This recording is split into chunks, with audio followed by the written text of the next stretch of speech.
LA Creative Technologies President Josh Weiss joins us this week to discuss the bombshell announcement that Kaseya is buying Datto, as well as news from Barracuda and Cisco, plus a live interview with IT Innovators CIO Dave Seibert on Microsoft's new partner program. It's ChannelPro Weekly number 221, Casatto. Hello and welcome to ChannelPro Weekly episode number 221. My name is Matt Whitlock, Technology Editor, Online Director, and your host of this fine program for folks like you, the IT integrators, the managed service providers, the IT consultants, the value-added resellers. The general gist is if you do businessy technology things with other businesses, if you sell and integrate and do solutions for technology with other businesses, you are in the right place. If you are a professional skier, this is really good stuff to learn, so I'm really glad you're here as well. So thanks for joining us. One and all, joining me this week and every week is our man of the hour, the traveling guru of the channel, executive editor, Rich Friedman. And not a professional skier, but if you are a professional skier in the audience, please let us know, because we'll have you on for an interview segment or something. That's interesting stuff. Right, and maybe we can get some free lessons out of that and actually go skiing, because that actually kind of sounds like fun. Rich, have you ever been skiing? Yes, although I'm like the bunny slope. Yeah, not really. the bunny slope guy. Was it in Colorado? Because you're kind of near the mountains, right? Was it Colorado, or did you go somewhere else? No, this would have been in Washington. I forget where exactly, but yeah, no, I have not been to no, I've certainly not skied in Colorado, that's for sure. Well, time to get those professional skiers listening so we can make all of that happen. Rich, so you're on the road now, actually. Where are you at? What you doing? Yeah, for folks who are watching us on video, welcome to my hotel room. So I spent part of the week with our guest host, who we'll meet in a minute, at the Channel Partners Expo in Las Vegas. And then Wednesday night, I flew out to Irvine, and I attended SMB TechFest. Yeah, and we got something fun coming up later in the show. You gonna preview that for our fine audience? Yeah, so folks might remember a few weeks back when Microsoft announced they were going to be making these fairly substantial changes to their partner program. And I was talking about it. I was like brand new. I barely understood it. And we sort of said, I think on the air, we really ought to talk about this with Dave Seibert, who is an MSP in Southern California. He's also, thoroughly plugged in with Microsoft. If there's anybody who could kind of help explain what's going on from a Microsoft perspective to the MSPs, and also help the MSPs understand what this means for them, it's Dave. And the way things worked out in the end is that we had that conversation with him. Folks will hear that on this episode of the podcast, but we did it live with him at SMB TechFest, and it was actually part of his event. He figured, as long as I'm doing this, I'll put you on stage. We'll have some folks in the audience. It was like in a breakout room, and we'll incorporate it into the event. So that's coming up later in the show. Yeah, it'd be exciting to get to. That was a fun thing to do, even though we definitely struggled with some audio issues trying to make all that work, but it worked well enough to make the magic happen. So really, really exciting. We'll get to that in a little while. But Dave, Mr. Seibert, and the SMB TechFest is not the only one doing events. We have some events coming up. Rich, would you like to preview those for us? Yeah, well, you know what? We are just 2-3 weeks away from the next of our SMB Forum events, which is going to be in your backyard in Schaumburg, Illinois, just outside Chicago. Matt, we do 6 of those events a year. Our first one was in Newark. The one that's coming up first week of May, I believe that's May 5th and 6th, is in Schaumburg, just outside Chicago. We've got an event first week of June coming up in Dallas. Events later in the year coming up in Charlotte, North Carolina, Washington, D.C., and Southern California. And I'm patting us on the back, Matt, but we've done a great job, I think, of focusing in on the truly top of mind issues for our readers these days. So we're going to be talking about security.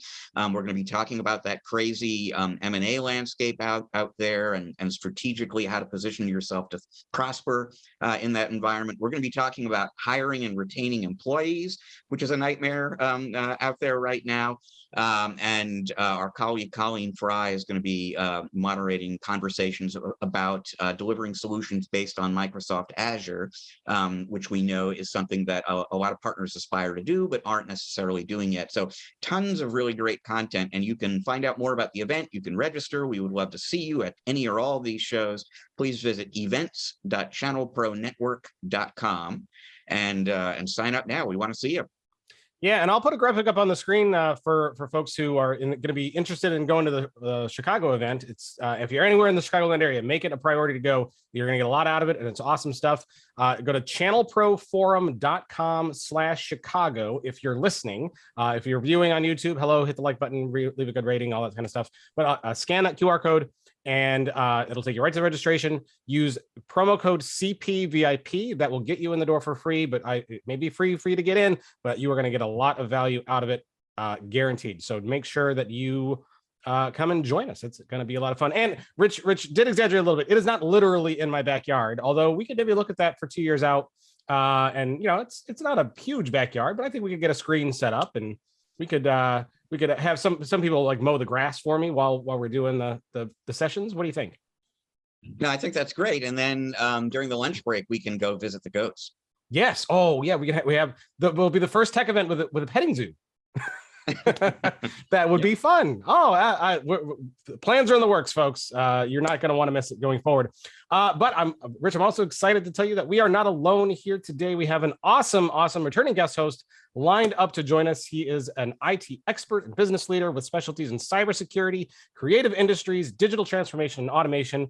He launched LA Creative Technologies in 2009, leveraging his skills to help people get things done, which has evolved over the years into a passion for delivering IT solutions that empowers clients. Please welcome the president of LA Creative Technologies, Josh Weiss. Welcome, Josh. Hey, good morning. It's so good to be here. Are we going to get to go to the bunny slopes during that event too? Do we have bunny slopes in Chicago? We actually have a pretty good ski hill, actually not too far. It's like one of those big ramp things. But I don't know. Can we work out the busing to get people back and forth to places like that, Rich? You know what? Our buddy Joel Zaidspinner can make anything happen. So why not? There you go. I don't think I've been skiing since I was like 8 years old or something. So I'm gonna need some extra bunny slopes. But it's high time we get you back on a set of skis, flying down giant hills. Yes, since I was clearing dust out of those Nintendo cartridges you have behind you. It was a long time ago, wasn't it? Well, Josh, it's great to have you back. It's been, when was the last time you were on? It was 162, I think I was looking up for, whenever that was, Rich, whatever episode that was. But it's been a while. It's great to see your bright, smiley face. Wow. For those who may not have caught that particular episode back in the day, please tell us a little bit more about you and what you do. Well, I run an MSP called LA Creative Technologies here in bright and sunny Los Angeles, California, where it's always hot.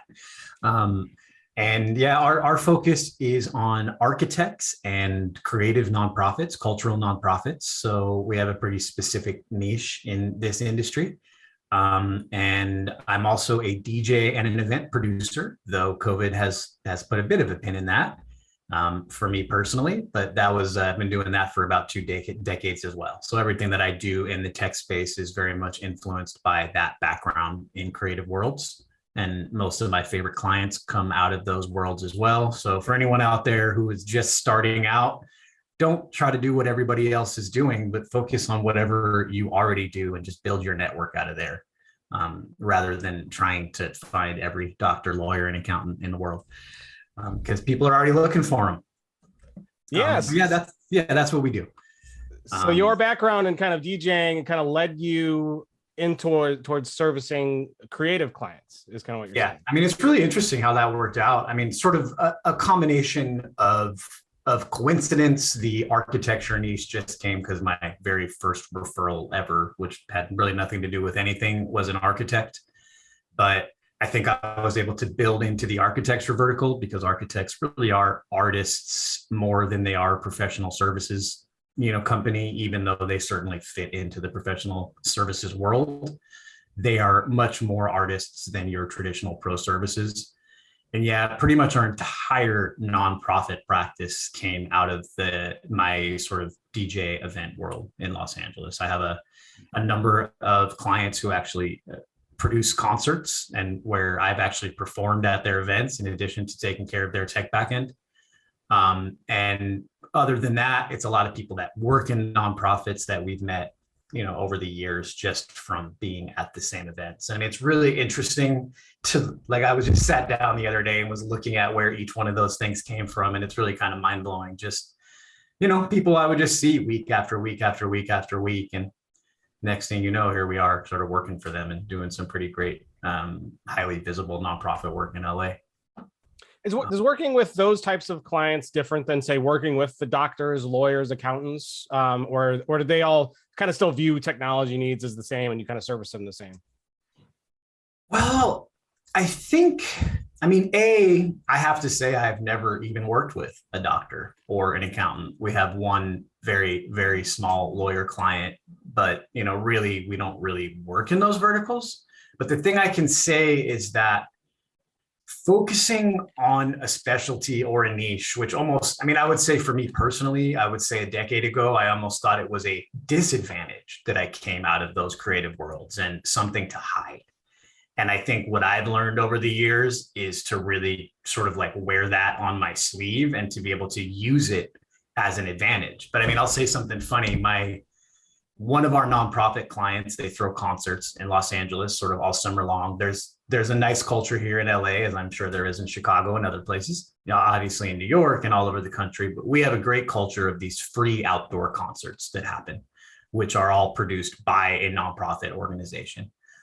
I was referred to one of them by someone literally who I know from producing events. Like, he knew me first as a DJ and as an event producer. And, I think there's something to say for people that attend our events, our collective that I'm part of. It's called Subsuelo. It means underground in Spanish. We've been doing it forever. We throw events month after month after month, week after week after week. And I think the people who attend those events, they can see a consistency, right?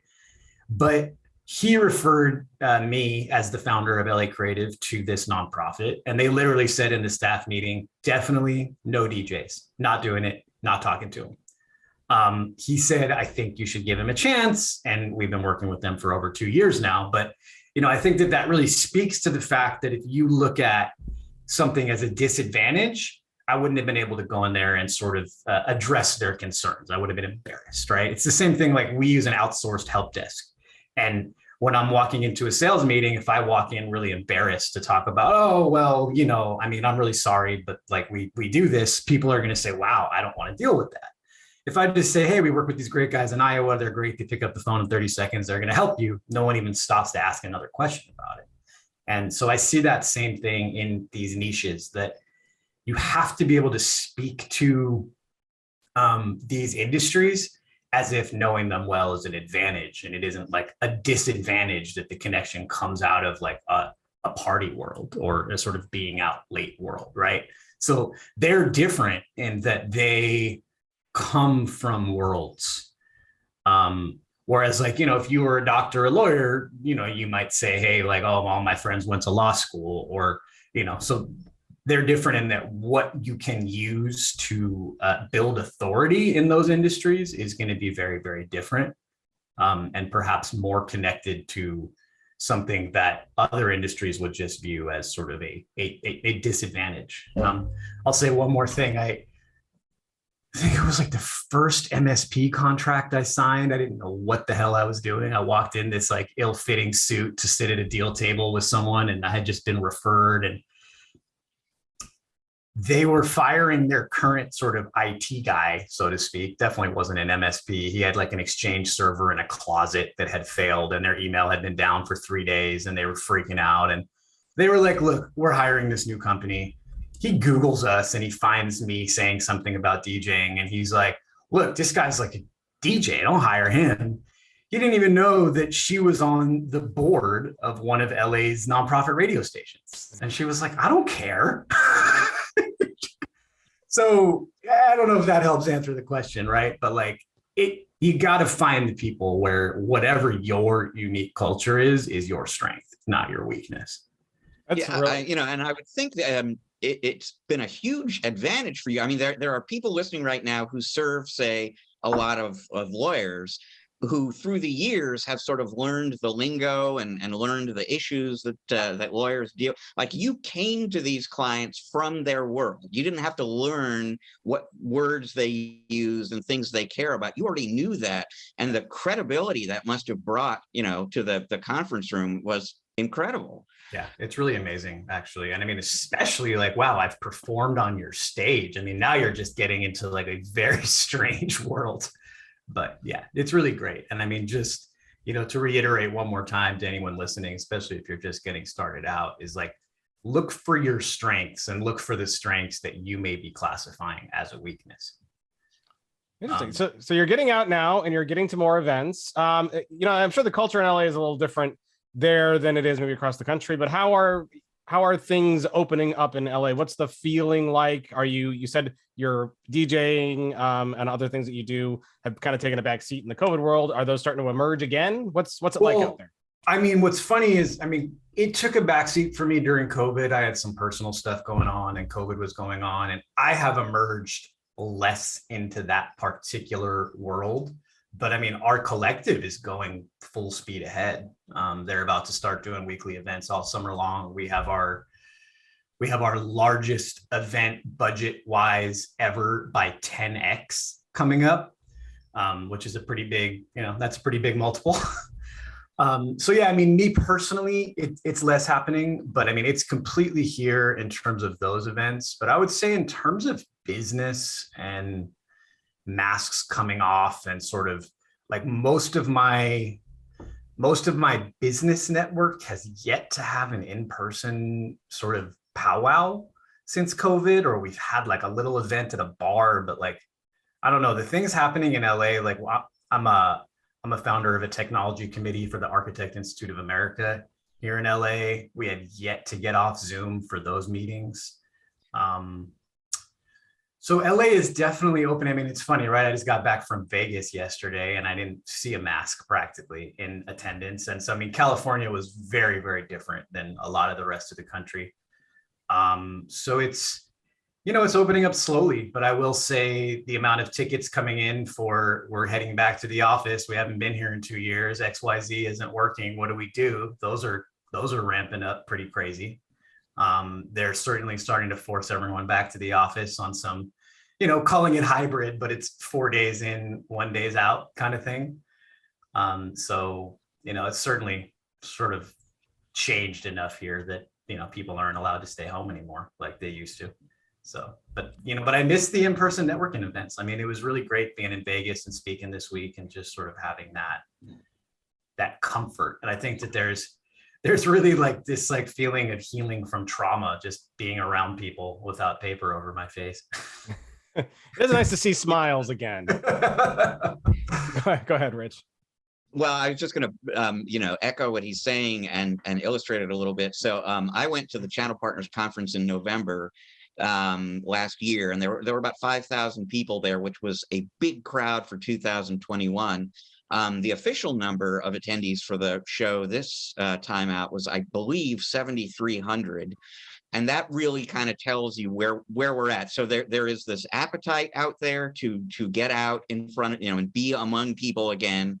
And there's a greater comfort level with that. You know, at that show and at the SMB TechFest show, I ran into people who were at their first event since the beginning of COVID, and their facial expressions and their body movements were all kind of familiar to me. Like my first event after the start of COVID was June of last year, and it was weird at first being around, and I'm watching other people kind of navigate that now.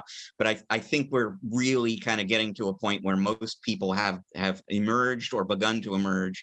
And you can see that in attendance numbers at these shows. Hopefully it stays that way, right?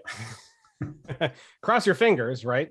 So Yeah. last question that I have for you, Josh, is you know, I know you just recently announced your professional skiing career at various bunny slopes around the country, and I know you'll grow into that. But what kind of hobbies and things are you doing for fun before your skiing career? I would say the things that I'm most into these days, I'm a big avid hiker. So LA, I mean, one of the beautiful things about LA, if you can probably see behind me, there's a lot of trees outside our window. So we live almost in a park, which is not common for LA. But living in the northeastern corner of Los Angeles means we have access to a lot of really, really beautiful mountains. And, I almost forget that I'm in the city sometimes because I work from home in the middle of a fake forest and, 5 minutes from a freeway, and yet nonetheless here in the trees. But yeah, I mean, big hiker, and just got a dog. And I had a dog briefly when I was 7, back when I, last tried skiing and Nintendo.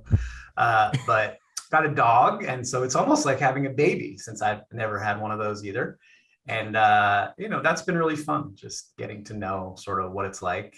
I got to learn yesterday on the way back from Vegas that dogs get car sick and might do things you don't like in your car. That was a new knowledge for me. But yeah, being outside, walking the dog, playing with the dog, hiking, those are all really, really fun for me. And it's just been and I'm a self-help addict. So I read a lot of books about just trying to improve and trying to calm down the nervous system that the IT industry is so good at jacking up. What kind of dog? He's a Shih Tzu, a Shih Tzu poodle mix, a little 12-pound bundle of joy.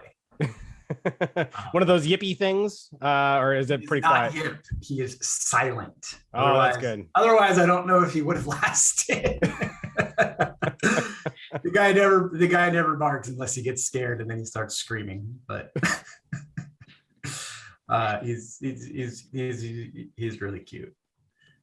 And I guess there's one thing I do want to add about this time in Vegas. There's a channel influencer named Juan Fernandez, who's a great guy. I know he's done a lot of stuff with your community as well, and he's put together this little informal group called the Difference Makers.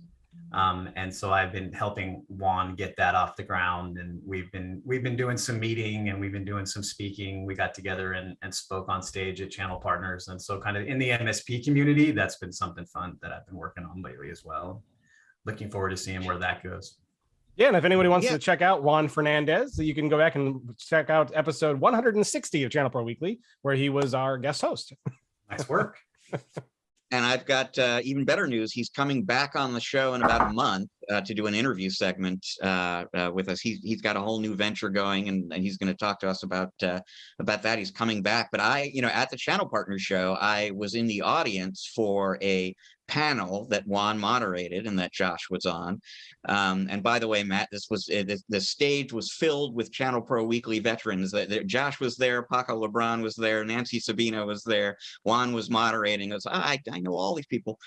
But you said something, Josh, towards the end of that intrigued me, and I've been waiting for my opportunity to follow up with you about it, because at the end of that panel, Juan asked all the MSPs on the stage with him to kind of talk about some big themes that are going to be important going forward in managed services, was I think how he set it up. And you and some of the other people on stage talked about automation.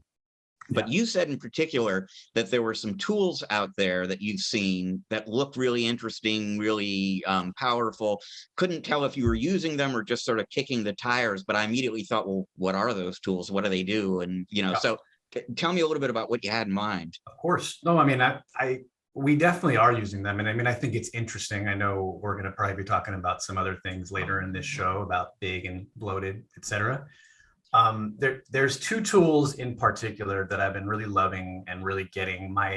The newest tech that I hired, he comes out of being a programmer. He was like trying to be a freelance Python developer before I hired him for my MSP. And so he really loves, programming. And I've been trying to help him realign that with what we do as an MSP. And so first off, getting into Imibot, Immybot. Are you familiar with that, Rich? I'm not. So Imibot, it's made by a guy named Darren. He runs an MSP out of Louisiana. I think they're about a 20-person MSP. His MSP was a big ConnectWise Automate shop. And, they have a couple thousand endpoints. They have some efficiency challenges to take care of. And he was really frustrated with what he was able to do with Automate and with sort of like the limitations and the challenges of Automate. So he built a tool called Imibot, which is essentially, it kind of starts out as an application deployment tool. but becomes something which is really able to help you maintain a desired state on workstations as well. And what's really amazing about it is that, most of these, like if you look at your typical RMM, or if you look at Chocolatey, or if you look at any of the traditional application development, application updating tools, they might have a pre-built library of, say, Firefox, Chrome, Adobe Reader, and Java or something like that. There might be 10 tools or 20 tools. Imibot must have 350 pre-built packages, and it's actually what MSPs are using. So Sentinel-1 and Total and Cloud Radial and LionGuard agents, and the ability to, when I hit a computer for the first time, can you see if it came with a weird manufacturer installed version of Microsoft Office that's the wrong version? Uninstall that, download the correct version based on which Microsoft license the user whose computer it is has assigned, and install that all with one click, all without having to think about it. There's a really active Slack community where people are actively solving the type of automation issues. And I was on the early access development team for one of the big three RMMs for years, before I had a developer on staff, and I had a lot of challenges they could never help. I had sort of tried various strategies to get into automation, and especially for anyone out there who supports architects, it is not a fun vertical to support from a software perspective. This guy, I find Imibot, he's got 40 Autodesk packages pre-built in. Right? We have to maintain Bluebeam for these guys. You just throw this at Bluebeam and it installs the latest package update. It's really phenomenal what they're doing, both from a community perspective and from a time-saving perspective. And, I'm sure this will change, but currently it is absurdly affordable. Their prices are public on their website, and it's, $300 a month for 1,000 agents. So go compare that to your other tools out there. And it's fun to use. That's the thing that blows me away, is like, I find in an RMM, you got to go make a script in one place, then you got to go run it, then you have to go somewhere else to get the feedback to see if it worked, and to a fourth place to try to run it again if it failed. This is just like, make the thing, run the thing, see if it worked, try it again, get the error. Like, it's just phenomenal. So Imibot, if you haven't checked it out, I think, Rich, you should probably be interviewing those guys as well. Really, really great stuff. Yeah, no, I'm totally interested to follow up. So give me that URL again. We'll put this in the show notes too, for people who are curious. IMMY.bot, B-O-T, Imi.bot. I'm sorry, I missed I was talking over you at the very beginning of that. Imi, IMMY dot Okay. B-O-T, Imi.bot. I'll link you with the founder after we speak as well. They're doing big things. And when I look at what he's doing, he also purchased, by the way, a open source remote access tool called Remotely. And he's keeping it open source, but is going to integrate it into that same price I already said. So, it's not going to replace everything from an RMM perspective today, but it's going to get you pretty far, especially if you're sort of in a co-managed environment or somewhere where you don't necessarily need a full RMM. I recently gave it to a co-managed client of ours, and he is loving it. Right. So you can do something like have a machine be an autopilot so that the user can open up the computer, sign into their Microsoft account. Imibot will download and install all the applications. And it's a little easier than maintaining application packages in Intune for each one of your clients. So unless you have a very, very deeply developed Intune practice, what a lot of people are doing is using autopilot for sign-in, using Intune to push a security baseline to the computers, and then using Imibot to handle the application management and the remote access. So it sounds really interesting. And and we'll encourage folks to go and check that out and see what it's all about. So, well, and then he is a major sponsor of CIPP, which you guys may have spoken about. That's the Cyber Drain Improved Partner Portal. which is made by Keldon. I'll botch his last name, but he's the man responsible for CyberDrain, which has been publishing PowerShell scripts. You know, he's got hundreds or thousands out there that are relevant to MSPs. CIPP is an open source Microsoft 365 multi-tenant manager, as you will, which is very, very actively developed and allows you, you can either self-host it for free, which I do, or you can pay them, you know, $100 a month or something, and they'll host it for you. And you are able to go in, access all the various parts of all of your Microsoft tenants for all of your clients based on your Microsoft partner, the access. And you're able to do things like create users, offboard users, and do the 12 steps you need to do every time. Well, 12 steps. The 12 steps you need to do every time you offboard somebody. But what he's really getting into is you can push more and more of the security standards that we need to do across our tenant base onto those tenants, and then monitor for lack of compliance of those standards. So he's up to 15 or 20 things which are really important to do on every tenant, which usually require going in and PowerShelling into every tenant to do. He's up to that. He's building an alerting engine on top of it, so we can start to see if there's suspicious activity on a tenant. And he's really, you know, he's putting in a lot of things that a lot of vendors are selling separately. He's building into an open source platform. Imibot is a major sponsor of theirs. Huntress is a major sponsor of theirs.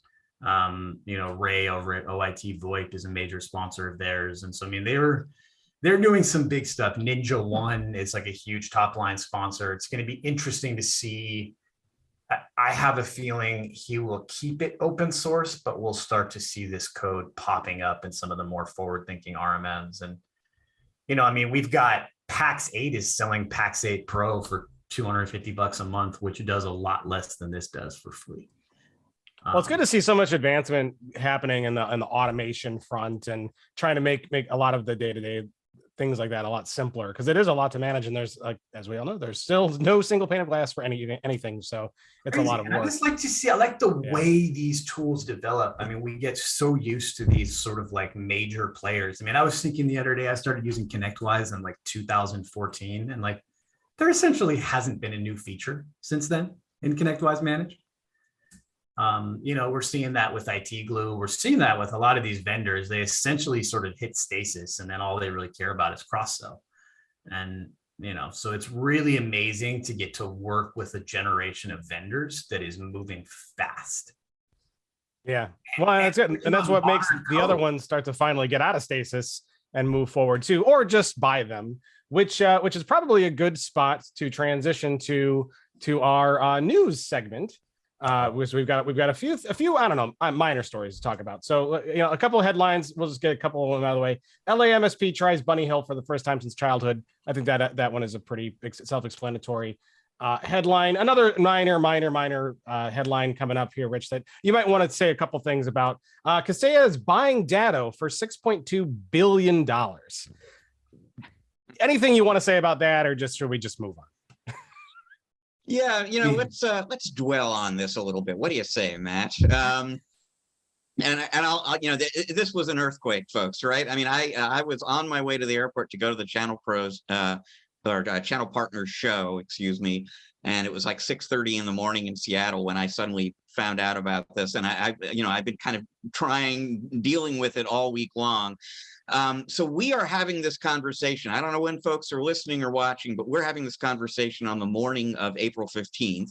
And later on today, I will be publishing a story that I can tell you it will contain the first comments from Fred Voccola, who is the CEO of Kaseya, since this news was announced on Monday. There have been no conversations between Kaseya or Datto and the media. I had an opportunity to speak with Fred for about 45 minutes yesterday. The story is coming out today for reasons that I'll get to in a minute. But so what I'm really, you know, going to focus on, because I think folks know the basics, right?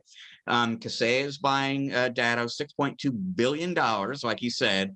Both boards have approved the deal. They have enough shares basically voting in favor of the deal in the bag that we know this is going to happen. Basically, the only thing that could get in the way is if the federal government were to decide for some reason or other that this shouldn't happen. But this is going to happen. Officially, it's going to happen at some point in the second half of the year. That the sort of indication that I got from Kaseya is they're hoping it'll be sooner than that, but they don't know and they can't commit.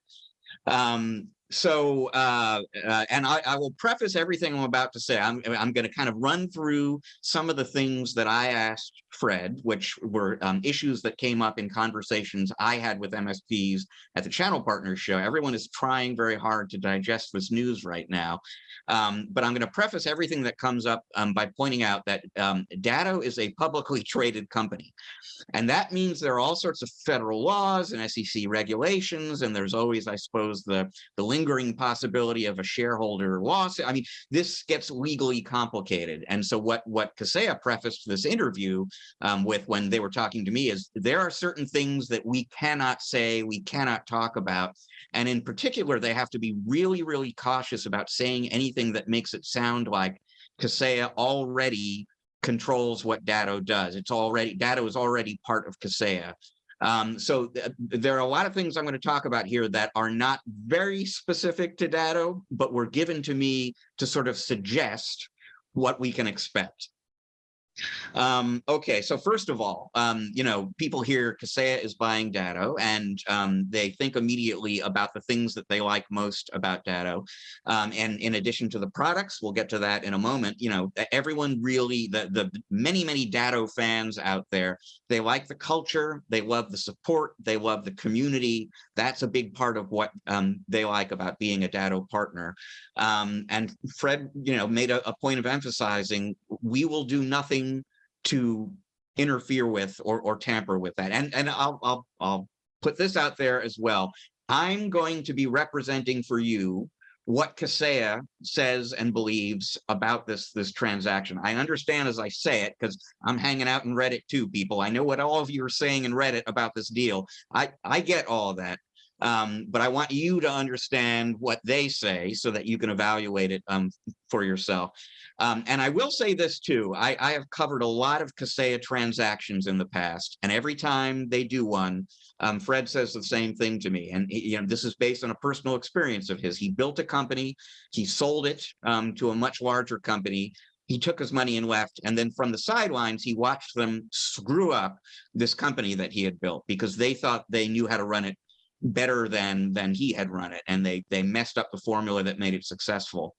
And he said, I vowed from that day forward, I will never make that mistake. When I buy a company, I am not going to mess with the thing that made it worth buying in the first place. And one of the things that makes Datto worth buying from a Kaseya standpoint is the culture and the support and the community and the brand. And here's one little bit of hard information I can give you, is he did say in the interview, the Datto brand is not going away. And this is not a surprise.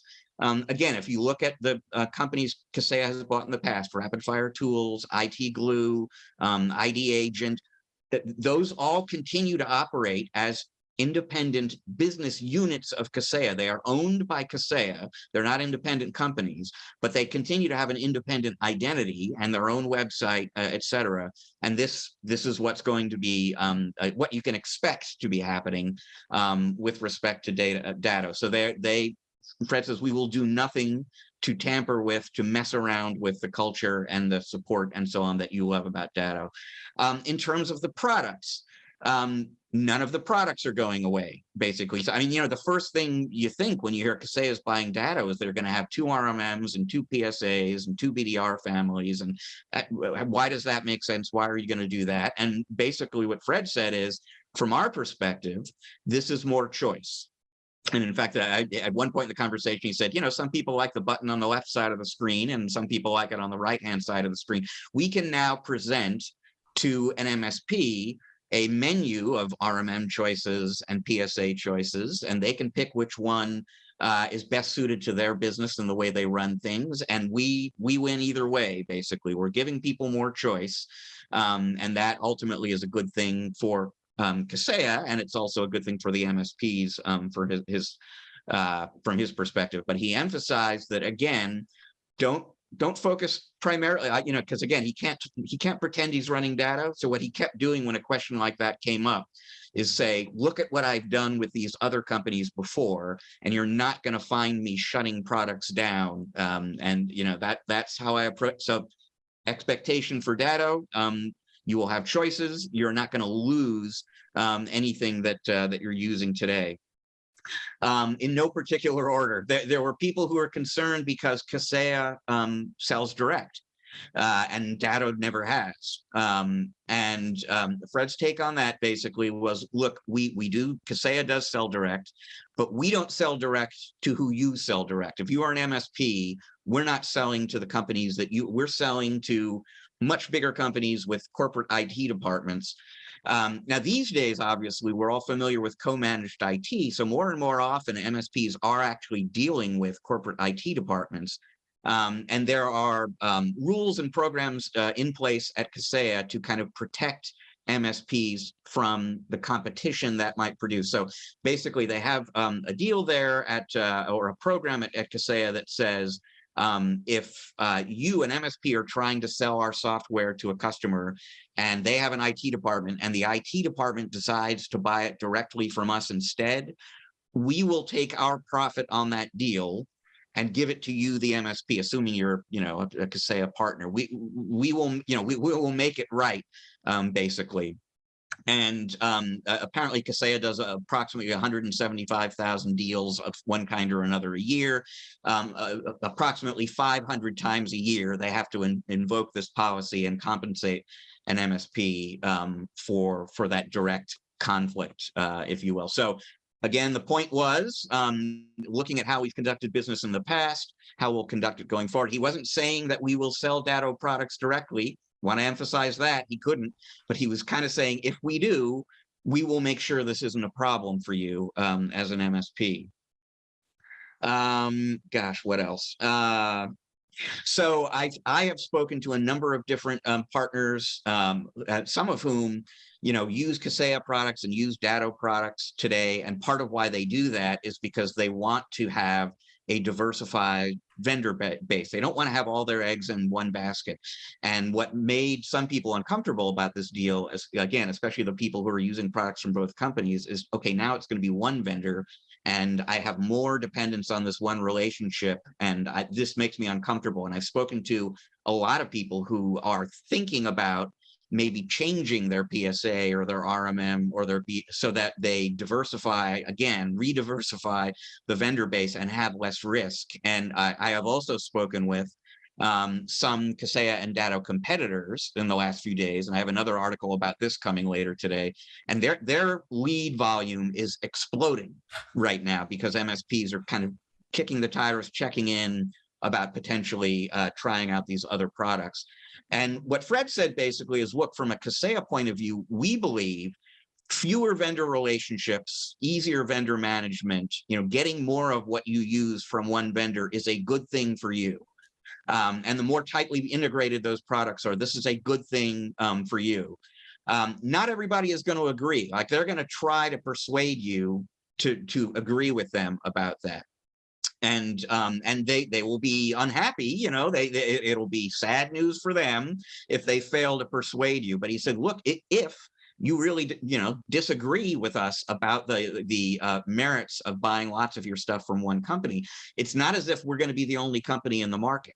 We're sorry to lose your business, but you can take it to many other PSA companies, other RMM companies, you will have alternatives after this deal. You're not locked in with us if that's what you choose to do. And then the other thing, and this kind of goes back to the integration piece of things, is he said, from a product standpoint, we will have resources that we can invest in Datto and its products now. So he was pointing at one point to ID Agent, which is one of the companies Kaseya bought. And they had this idea, this vision at ID Agent when they were independent, that we should create a security awareness training tool. And they were able to do that, and do that much faster once they became a Kaseya property. The product is called Bullfish ID, for anyone who's not familiar with it. being part of Kaseya, according to Kaseya, kind of made that possible, or made it possible faster. And that's the kind of thing that you're going to see better integration between Datto products and Kaseya products, and you're going to see more investment in development and maybe more functionality faster, according to Fred Voccola. So that's kind of the, what I've learned. There's more than that I'll be writing about, but that's what I can kind of give you right now. Apparently people have been asking already, is Dattocon going away? He can't say, he can't answer. I'm sure they haven't even, thought about that yet, but he did point out at one point in the conversation that before IT Glue became part of Kaseya, they had this partner event called GlueX, and they've still got it today. So hint, hint, wink, wink. I mean, there's no reason to assume Dattocon is going away. There's more to come in the article, but let's open it up to the MSP in this conversation and get, Josh, what are your kind of first thoughts about this huge story? I have a few different thoughts, and I think the first thing to look at before I dive into my own cynicism, which is sort of a born and bred part of my own personality, I think this is fascinating from a macro level. Like, what does $6.2 billion even mean for a company that's making like a couple $100 million profit a year, if that, on the Datto side? I mean, it's just sort of a staggering sum, right? So there may be a surprise, right? I don't know. Like, is Datto going to go start buying, big MSPs and get into service delivery, or like is something going to happen here, which is not, we don't really have an analog for yet. And I think we can't toss that idea out, right? Like, there is a war chest that is sort of hard to process in these MSP industry deals. This one is unique in its just staggering size, right? So, it's interesting. And what does it mean for the industry? And I think especially for people who are maybe part of like national platform roll-ups right now, like, one of them might, who knows, maybe one of them gets scooped up in this, or maybe this just raises the bar for the amount of money people are spending on tools and MSPs even further, right? I think that's the macro view of this, that this could mean very interesting things from a business perspective. And that's sort of where this is maybe positive. I mean, I don't know that it's positive for the small guys ever, but at least for the industry as a whole, I think it's interesting. I think diving into some of the points you brought up, I mean, I remember I was, really I sort of became known in the industry from being involved in Continuum partner events, and I knew everyone at Continuum and had friends up and down the chain at Continuum. And when ConnectWise bought Continuum, or when, Thoma Bravo bought Continuum, stuck them in a different fund and called them the same company, it was all about choice. We're never getting rid of the other RMM. We're going to have two RMMs. The community will remain the same. The culture will remain the same. Nothing's changing. 2 years later, everyone I know has quit. The culture of Continuum is broken. All the partner reps are gone, been outsourced to the Philippines. And they're killing one of the RMMs that everyone loves. And everyone hates Continuum RMM, which is now the modern, rebranded, awesome new ConnectWise RMM. And, I've killed my relationship with the company over these things. Their help desk became terrible. Everything kind of broke. So I think Fred, it's obviously the closest analog in terms of two giants of those levels joining. And I think that they're going to really, I'm sure they're watching what happened with that deal. I don't know what the partner attrition level was like. I know every large partner that I know left. Everyone I knew at Continuum ConnectWise who was really leveraging Continuum products is gone. Not a single one of them remained. I'm sure they have plenty of new large partners, and I'm sure they're doing fine from a business perspective, but just the people who had become used to that culture, they left because they relied on the culture. If we look at IT Glue, the innovation became really, really stifled once Kaseya became involved. They certainly kept the brand name and the company. They rebranded it Kaseya Colors, but I think if you look at the IT Glue partner forums, it's just a graveyard of like really basic feature requests that Kaseya decided not to prioritize, instead prioritizing integration with Kaseya BMS and sort of with the Kaseya tool set, right? It became more about a cross-sell opportunity for Kaseya and IT Glue, and they gave up on innovating at all. I think IT Glue was an innovative product back in 2015, 2016. And I think they really just squashed that, right? So they kept the brand, but removed the culture and removed the innovation. This is why I like these little tools like Imibot and CIPP so much. We're seeing new features every 2 weeks in an active community. So people promise choice and often remove it. People promise to keep a culture and often don't. With $6.2 billion, the sky's the limit of what you could do with innovation. But my own guess is we may see some, as I said before, some really interesting macro level business innovation. I don't know, new types of business units, or, who knows what it's going to look like. It's hard for me to imagine we're going to see anything staggering in terms of like anything like these little guys are doing with automation, because the RMM vendors have never really understood what a cloud first practice looks like. And though you could obviously build a whole programmer unit and attack that problem with that kind of money, it's my own cynicism says I don't necessarily expect it, especially since it's going to take them 24, 36 months just to integrate the companies in any meaningful way, right? I mean, that roadmap alone that's a big lift, especially if we're to believe that the two companies are going to remain independent. Now we're running 2 RMMs, 2 PSAs, 2 backup BDR companies, right? Like, why do I need unit trends and Datto under one roof? Like, it's just hard to imagine that the marketing speak, like, because why would I do that? There's no synergy. There's no efficiency in that. And then finally, I think then there's security, right? People are obviously not happy with Kaseya. And I think the fact that a lot of Kaseya's code base is 20 years old, that's going to have to change, right? You can't actually keep that, especially after the level of breach they experienced. Even though Kaseya is a very mature, awesome product. I've never used it, but I know the people who love it just absolutely love it. I think it's similar to ConnectWise Manage, and that the code base is so old, you eventually just have to throw it away. It's why ConnectWise is getting rid of Automate in favor of the Continuum code base, because it's simpler and newer. And then finally, right, what's the classic Kaseya joke is the 3-year contract, right? Like, I don't know if anyone listening here knows what happened with Connect Booster a couple months ago. And it's still not official that Kaseya bought them, though Kaseya is doing a lot of marketing, email marketing about payment automation and Connect Booster now. But, I've been a Connect Booster partner for 6 or 7 years. They like quadrupled my price with the 1 month notice in the middle of the NCE debacle.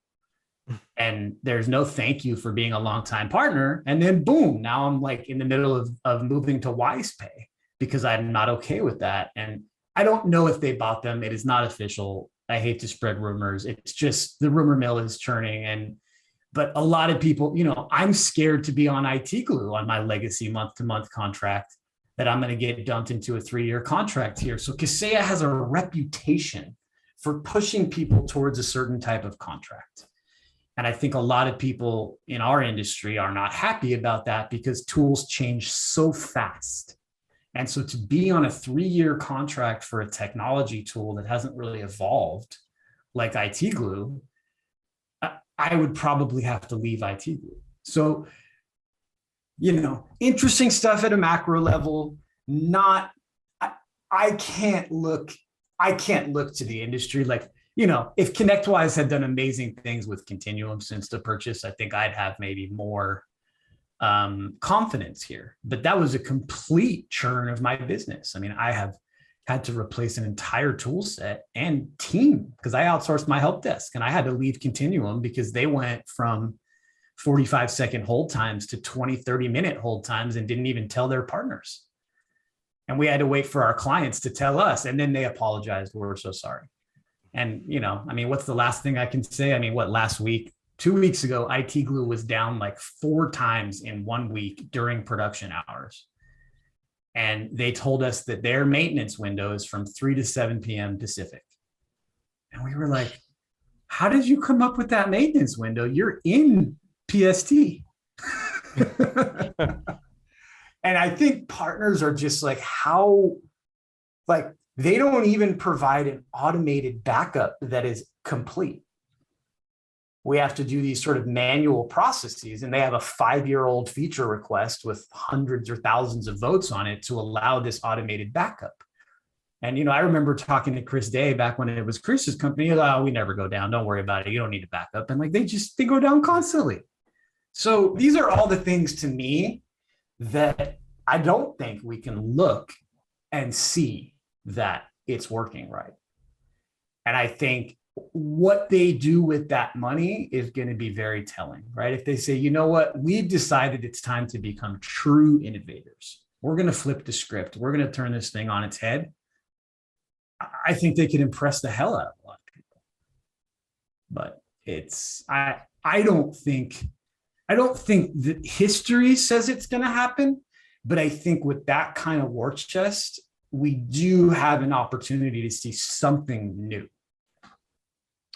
Nothing you said so far from that article, that doesn't sound like new. That sounds like same old promises. But I want to see what can happen with that 6 billion. I would love to see something exciting happen. But well, that speaks to something interesting about acquisitions like this, assuming it does happen. What does the future of Datto look like from the perspective of the people who are there? Because if this is a good time for those who might be there, who have been there and involved and invested, this is their time to cash out. Do you think a lot of people are going to leave Datto? Is there going to be a big churn?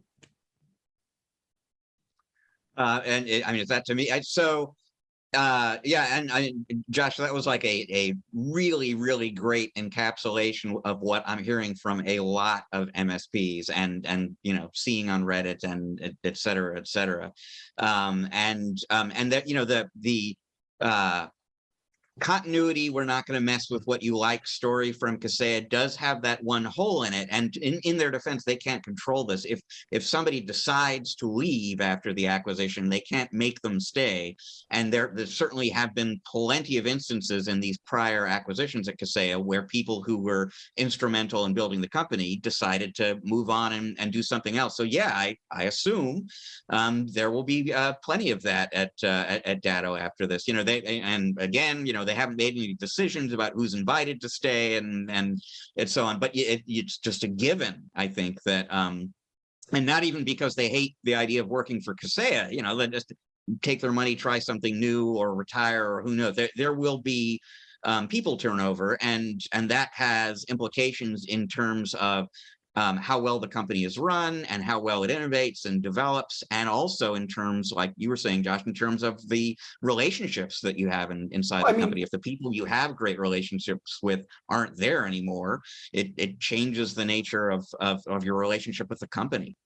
I mean, there's a story I like to tell when I talk to people about what happened with the whole ConnectWise Continuum thing. Like the last time I was in Vegas before COVID, I was with my Continuum partner rep eating steaks in the stratosphere with my account manager.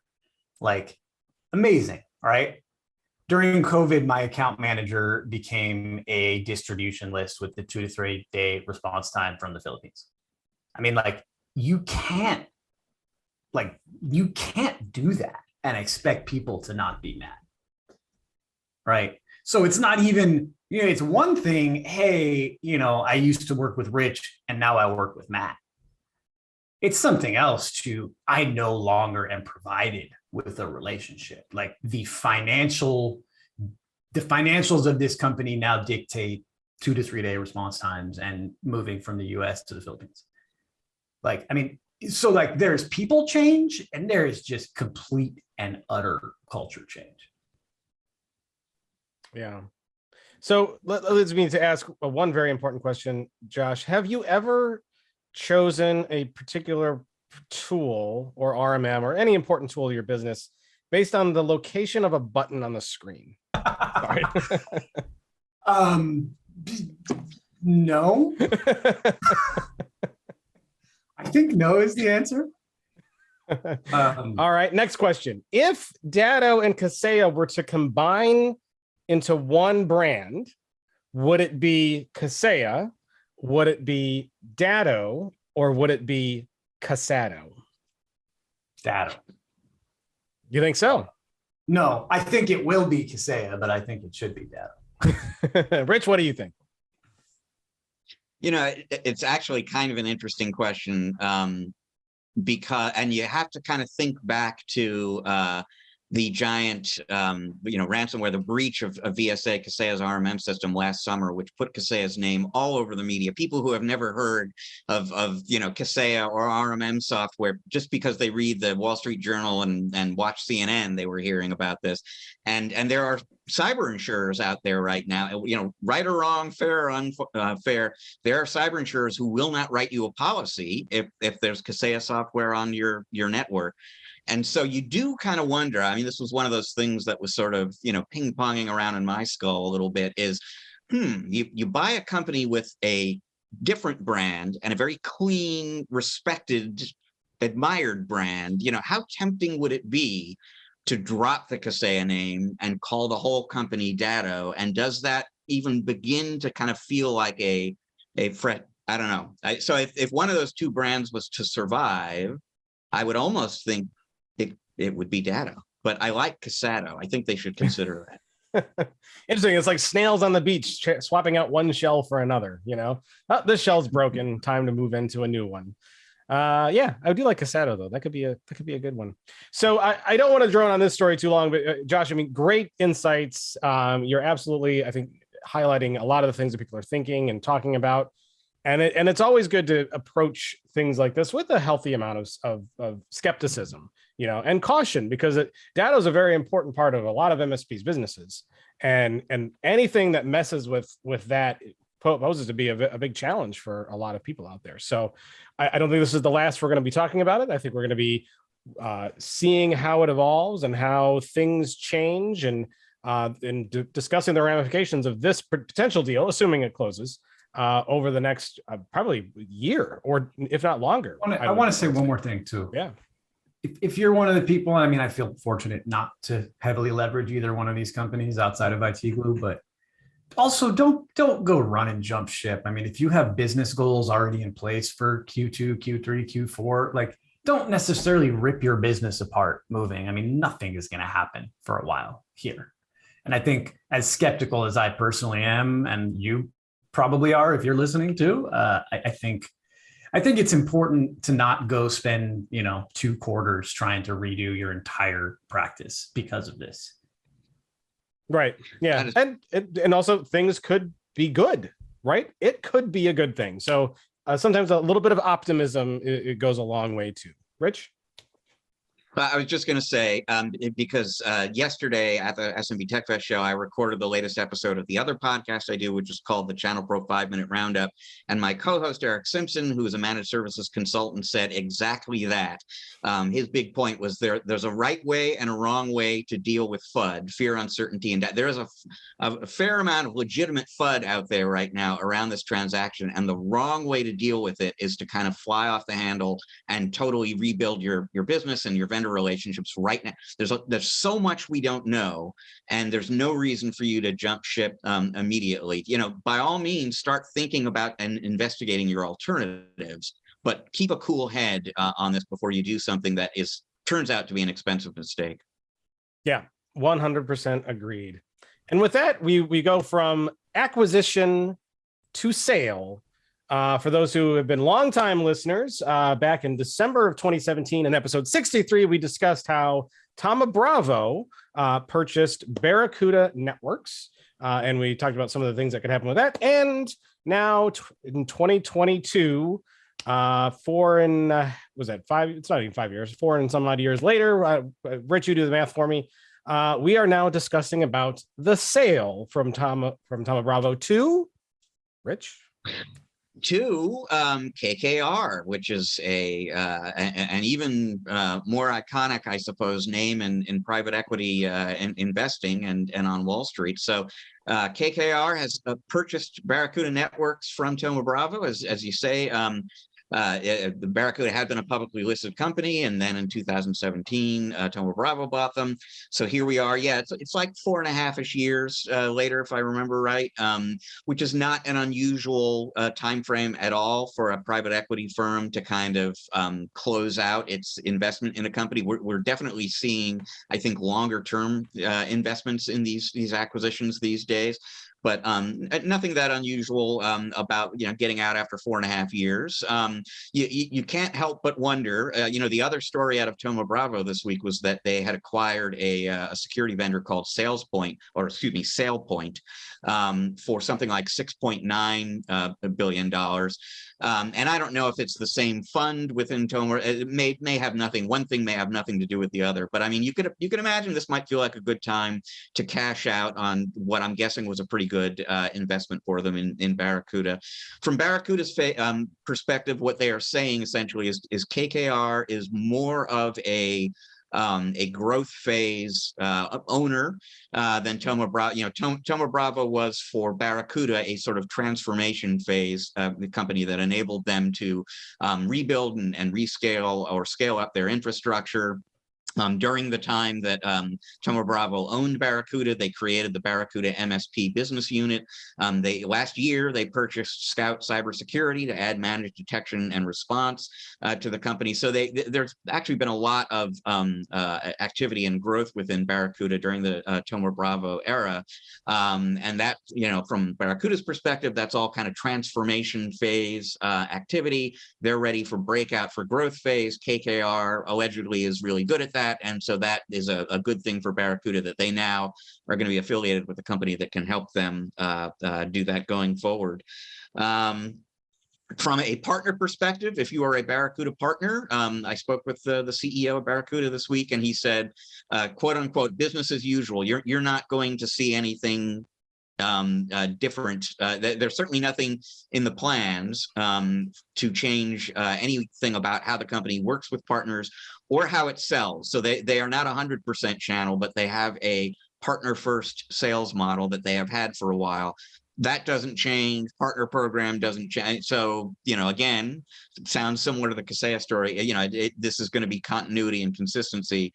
This change of ownership doesn't have to do with changing anything related to the channel.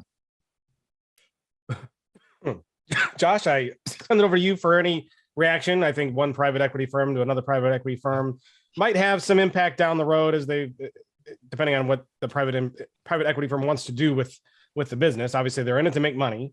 So how are they going to make more money than what they spent? So I guess we'll figure that out. But any immediate thoughts? I have less thoughts on this one. I think maybe having less that particular knowledge on Barracuda. I mean, Thoma Bravo certainly kind of destroyed Continuum, but I think, I know a lot of the people I trust a lot who are big fans of Barracuda and have remained so, and, didn't have to leave Barracuda because of the Thoma Bravo acquisition, at least. So I don't know, this one, I think we just have to wait and see. I mean, I think anyone listening can hear my skepticism of large investments in general. But yeah, I mean, this one I think seems like probably safer in a way. I think these things are scariest when a sort of umbrella like Kaseya needs to absorb something like a Datto versus, hey, just go out, you build something great with Barracuda and just kind of keep selling it. I think that can work a lot better. I think everyone is so skeptical of the other thing just because of, what Kaseya's actions and sales practices look like. And just I think just watching what, we're going to maintain choice looks like in practice. But if, KKR is just going to go out and sell Barracuda harder, I think that's probably good for everyone who uses it. Yep. 100% agree. Rich, any closing thoughts before we move on? No, I think this, it's another one of those watch and see kind of things. And I certainly am not picking up anything that should be ringing alarm bells for the Barracuda channel partners. Very good. Very good. Well, in that case, we'll move on to I think it's our last news story of the week. And that is not a merger, acquisition, or sale, thank goodness, but something that Cisco is doing to, well, I'll just let you explain, Rich. So and this is a really interesting thing to me. I'm glad we're going to get a quick chance to talk about it here. They introduced a new partner specialization this week. It's called the Environmental Sustainability Specialization. And it kind of brings together a number of things for them, basically. So last September, Cisco pledged that they were going to be a net zero emissions company by 2040. And there are some milestones that are sooner than that. There are some things that they've committed to do by 2025, but by 2040, they will be a net zero emissions company, which is, it sounds like that's a long way off, you know, for a company the size of Cisco, and you think about what they do, that's actually a pretty big and challenging commitment. And it you know, it speaks to a larger sort of environmental sustainability commitment over there. And they talk a lot about turning IT from a linear economy into a circular economy. A linear economy is, you know, somebody buys the product and when they're done with it, they dump it somewhere. And a circular economy, when the hardware has reached the end of its useful life, it is either refurbished and resold or recycled. And they have, you know, but prior to this week, they had a program called the Take Back and Reuse program at Cisco to encourage that circular economy, where if you know, a Cisco partner is working with a customer that is replacing outdated equipment, rather than just get rid of it somehow, Cisco would take it back from that customer and either refurbish or recycle the components within it. And what they're doing now is both encouraging partners to take advantage of and be part of that take back and reuse program, and also driving some business for themselves and the partners in the process. So they've created this environmental sustainability specialization. It is relatively easy to get, right? To get a lot of Cisco specializations, you've got to jump through a lot of hoops and get a bunch of certifications and go through a lot of training. This, you got to complete a roughly 15-hour training course to get the specialization. You can keep it as long as you actually use it, as long as you do one deal of the sort I'm about to describe per year. So low bar to clear. They're doing this deliberately. They want as many partners as possible to participate in this. And the way it works basically is you're registering a deal for someone who's going to be buying new stuff from Cisco. As you're registering the deal, you also specify that they will be returning X switches, Y route, whatever it is that they're replacing. You kind of specify what that is. Once the deal goes through, there's a mobile app and a web app and a phone number, whatever. You can kind of schedule a pickup. Cisco will go and pick up that used stuff and get rid of it. No cost to anyone but Cisco, basically. And as long as Cisco gets back 80% of or more of what you said they would be getting when you set this up in deal registration, you, the partner who registered this deal, will get 7 extra discount points on the deal. You're going to get more margin from Cisco on this deal. And you can keep that all if you want and just make more money on this deal, or you can share some of that, in essence, with your customer.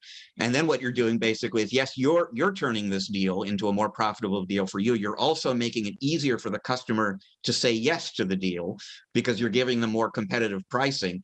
And by the way, and this is something Cisco emphasizes, and this is more, I think, in the enterprise space than SMB right now, but increasingly there are businesses that in their RFP are saying, we're only going to do business with you if you do something responsible with the stuff you're replacing. Like, that's actually written into the requirements, is you've got to recycle this stuff. So you're going to be able to compete for deals that you might not be eligible for otherwise.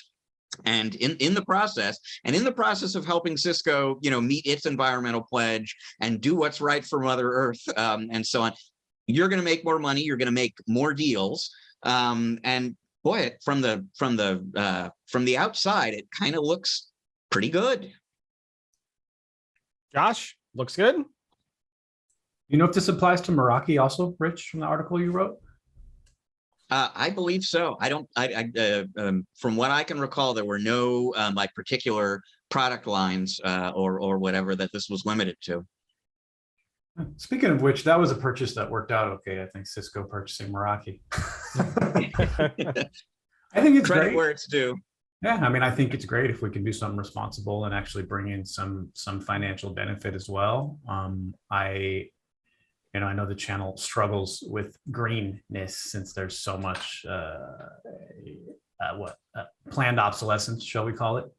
And I do end up with, we'll see clients where there's just, the last network is like sitting in a pile somewhere and they're like, you think you can sell this? And I'm like, well, I mean, we can't do it. It's, we can certainly tell you to go on eBay and sell it or something, but the resale value on this stuff is just pennies.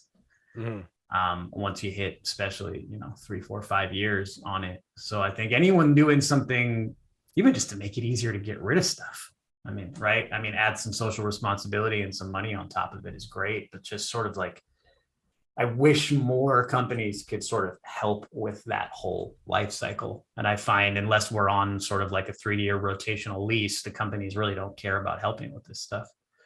And so I like that part. Yeah, and Cisco is not necessarily just recycling everything in the sense of like destroying it all. It looks like there's an upside for them too, because anything that's salvageable and reusable will be refurbished and redeployed or resold. Is that correct, Rich?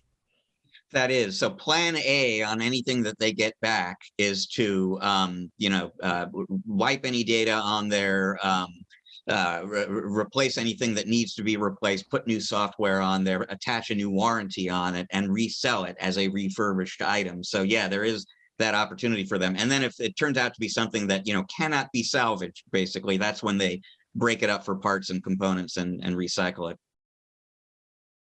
Yeah, so Josh, it sounds like they're giving some money back on their potential to maybe make more money, but also there's a balance on their side because some of that's just going to be a loss to them for whatever they take and have to completely get rid of. So it seems like a pretty good win for everybody. Any downside at all?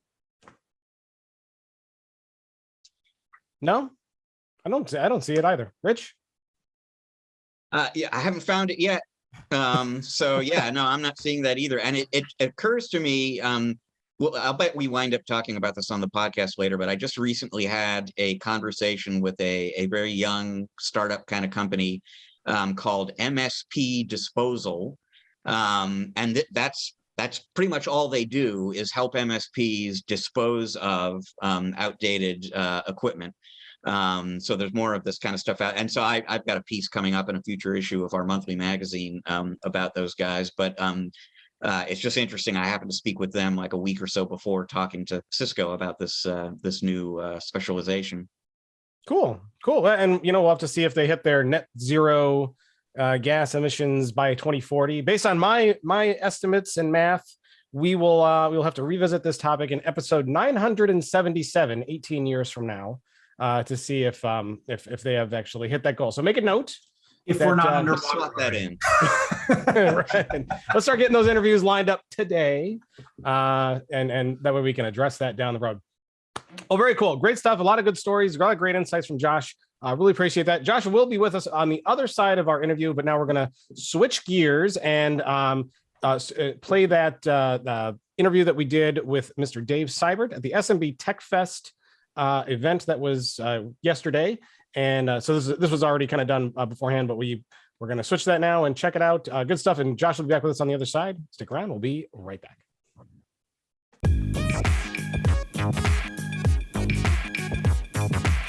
All right. Thanks very much, Matt. So I'm Dave. I'm going to dive right in here. Let's do it. So a few weeks ago, Microsoft announced that they were going to be making some changes to the partner program. And as I said on the podcast that week when this first came up, some changes, like it begins with the name of the partner program changing. Everything about it, in addition to that, changes. Competencies going away, new designations. Nobody's going to be gold or silver anymore. So, and I had just learned about that, maybe 12 hours before we recorded that episode. So Matt and I had a lot more questions than we had answered. And we immediately thought of you. The person who could kind of help us understand a lot of this is you. And before we kind of get into talking about what's changing with the program, quickly set up for people why you are sort of uniquely positioned to explain this in terms of your relationship with Microsoft as well as the channel. Be glad to. And I'll start with some humor. I have questions too. And that's just because it's a new program. And with a new program, The information is going to come out, I think, in pieces, not intentionally, just because there's a lot to it. There's a lot of moving parts, if you will. And so let's start first for those that have not heard. And that is, we have a lot of listeners that are going to hear this for the first time. And first of all, Microsoft in a large way divides partners into managed and unmanaged partners, sometimes called breadth partners. And while the intent is everybody learns everything at the same time, the bottom line is just because of the chain of communication, some partners will learn before other partners. So when I was getting ready for this, I was talking to some breadth partners. And, a lot of them did not know what was happening yet. Some of them did know. And ironically, I talked to some managed partners. And matter of fact, we have a special panel, the managed partner on it. And when I had that conversation, they have not yet learned about it and they're managed. So I don't think that's intentional in any way. It's just, that's just the reality when you have, 400,000 partners. And you're changing the direction of the tide a little bit, and you have to get the word out to everyone. And so that's why a lot of people are hearing pieces of it, because the message is not, I'm going to say the message is not 100%, because to me, the program is still being officially the word is out. I think people are still learning the details. We're still reading blog sites. We're still learning more pieces as it happens. And we're still putting the puzzle piece together. And that doesn't make it bad. It's just what it is. And we should say, we're talking about something that was announced a few weeks ago. It doesn't go into effect until October. So we are in the process now of the word getting out, people digesting what it all means and preparing for it. So let me answer two things to help out. I asked an original question. So I'm kind of blessed to be involved with Microsoft a few ways. The first one is I'm a Microsoft partner, like a lot of people in the Riddle, a lot of people on the podcast. I also happen to be a Microsoft MVP for about 11 years, and it's a great honor, and it's more of a technical role, if you will. And I kind of have a unique position, for lack of a better title, a Microsoft Worldwide Partner Influencer. And that used to run under Gabrielle Schuster's program, is now under Rodney Clark's program. And that one allows a lot of feedback directly to Microsoft executives are asking us a lot of direct feedback, a lot of it NDA. So a lot of it you don't have the ability to repeat. But it allows some feedback. And Microsoft is actually really good compared to a lot of other vendors listening and reacting to feedback. A lot of partners may not realize it because so many things are NDA, but they're actually really good at it. And the topic that's come up is the Microsoft Partner Network. So if you're a partner, you've probably been in this program 15, 16 years. It's been out there a long time. And that program, it really did need a shakeup. It needed a redesign. It needed to be modernized. And that's really what's happening. It's being modernized, and it's being called the Microsoft Cloud Partner Program. And eventually, every single partner is going to have to become part of that program, which is the one that's in place. And that means it's going to impact everybody. So we have learned about it on the 16th when it was announced. You're learning this podcast. We're going to learn about it in the months to come because, like you said, it doesn't really officially roll out until I think it's like October 3rd. And, give or take a day here or there, because I got lots of numbers in my head, but close enough, right? And so that's what we're going to dive more into. So before we get into what is changing, let's talk a little bit about why it's changing. You said it needs to be modernized. And so, presumably you've gotten some information from Microsoft about the thinking behind it. So help folks understand from their perspective, what is sort of outdated about the partner program or that needed to change? So I'm going to give you two analogies. One's going to be my own, and then I'll share a Microsoft perspective. So my first analogy is your mobile device. It's sitting in your pocket for everybody. Your mobile device, odds are, is less than 18 months old. Odds are. And a lot of us trade them in, upgrade them. Matter of fact, we can't wait until the next version comes out. And so to me, in a lot of ways, I equate having a mobile phone a little bit in your pocket. I'm being a little facetious, But imagine having a 15-year-old mobile phone in your pocket. And the program, while it has a it hasn't been what I'm going to call completely overhauled and modernized. So in a way, it's like getting a brand new phone in your pocket. You know, it's brand new build, brand new design, brand new purpose with today's needs. Microsoft point of view, I would say that it's customer led, customer first. That's really the number one message I hear. Is the customer said, we need a clearer program so that we understand what partners we should be connecting with. We need to better understand your products and solutions that you're coming to the market with and how that relates to partners. And we're just not clear on that message. And our other partners, when they walk and engage with a client, most clients don't truly know silver and gold. They just don't. And a partner that has those designations spends time educating a client, hey, we are silver, we are gold. They have to explain it. And that's why I say, actually, I believe the timing is really good. And on Microsoft's side, they would say it's something that our clients are demanding of us, and we're fulfilling that need and helping partners fulfill that need. So maybe let's start there. So there are 19 competencies. In October, that becomes 6 solution areas. There's silver status, there's gold status. That basically becomes solution partner status. There's also this other solution specialist / expert. Specializations. Yeah, but a fairly small portion of the partner base will actually be up for that. So basically, you, for most of the people in this audience, you either are or are not a solution partner. And we'll get into the whole sort of point system, the score that's going to determine.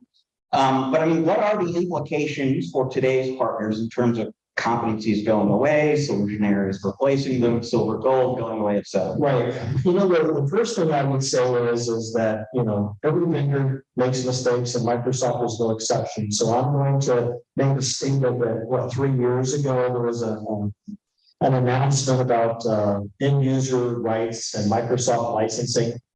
They got a big backlash. And that's, you know, appropriately said. A lot of partners value that. They didn't want it to go away. And Microsoft did listen and they brought it back. And that's to be commended as well. But I think part of that is they learned we just can't pull the rug out, meaning partners need, when something's going to change, they're okay to change, but they can't change overnight. They have to plan too. So while there absolutely is change that's going to happen, the exciting news is that for a lot of partners, they get to choose this window of 6 to 18 months. And for 6 to 18 months, things by and large can stay the same for them as they're getting ready to get into this new program.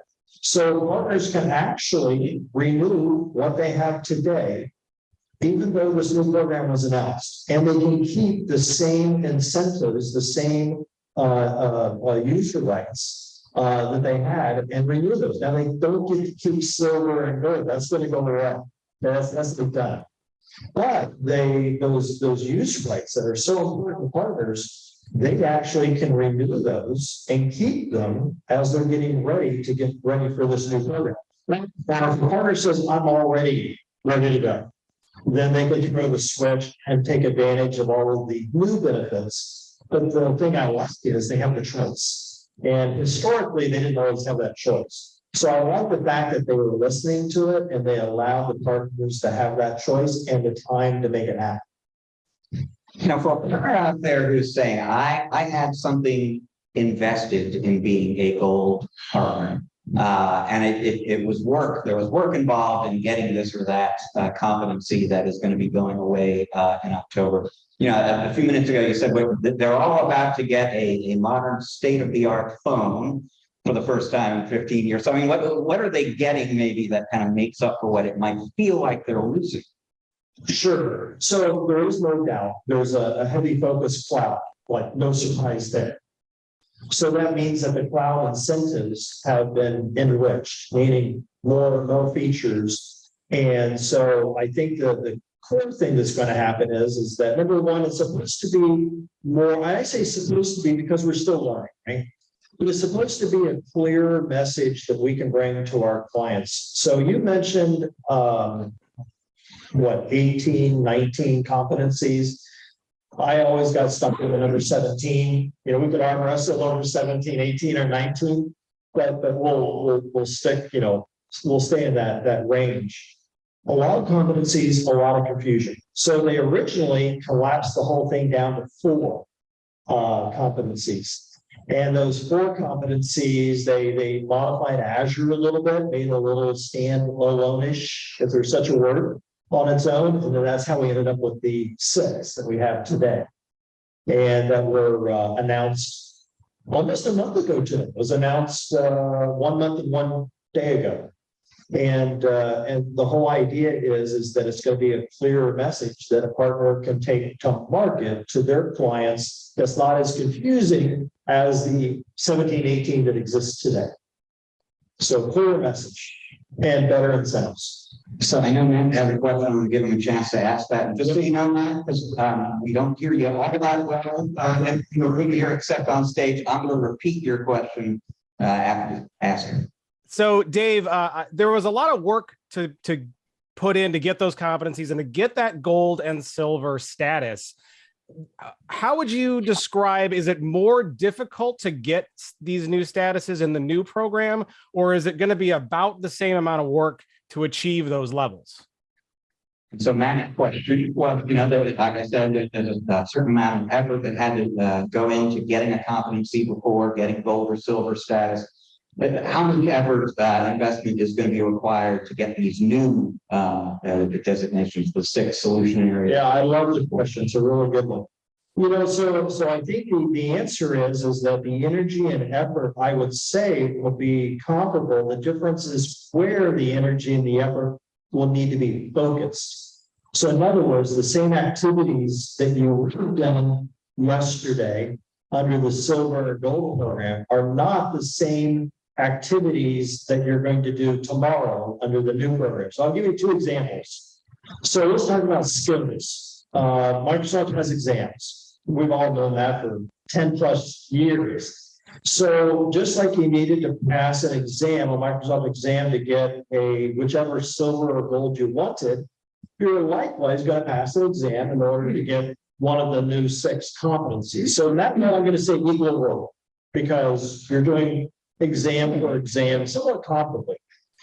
Another difference, or another example where there might be a difference, is the new program is more driven on performance and sales, hands down. And that wasn't always the case. So that means that let's say that you didn't even bother to report some of the sales that you made, because who cared? You made them. Your business was successful. You didn't bother to tell Microsoft, and it didn't affect you in any way. Well, under the new program, you have to have a percentage of net new business year over year. And now you have a reason to report new clients into the system, into the portal, into the system. So you may not necessarily have sold new business, more business last year versus this year, but the fact that you're going to put it into the system in order to leverage the new program would be the change. And of course, let's face it, if you are a solution provider, MSP, ISV, and you don't sell any software, well, yeah, you have a bigger hill to climb, because the program is focused on net new business and also consumption, so that you're driving. And of course, I think the logic, which makes sense, is that if you're selling goods and to your client, you're probably also selling your services too. And Microsoft has its number.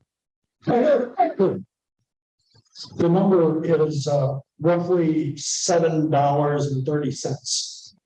And what the number is that for every $1 of product, the partner gets on average $7.30 in services. So it only makes sense if you're selling a product, you're also selling services. We're just making it more of a formal process.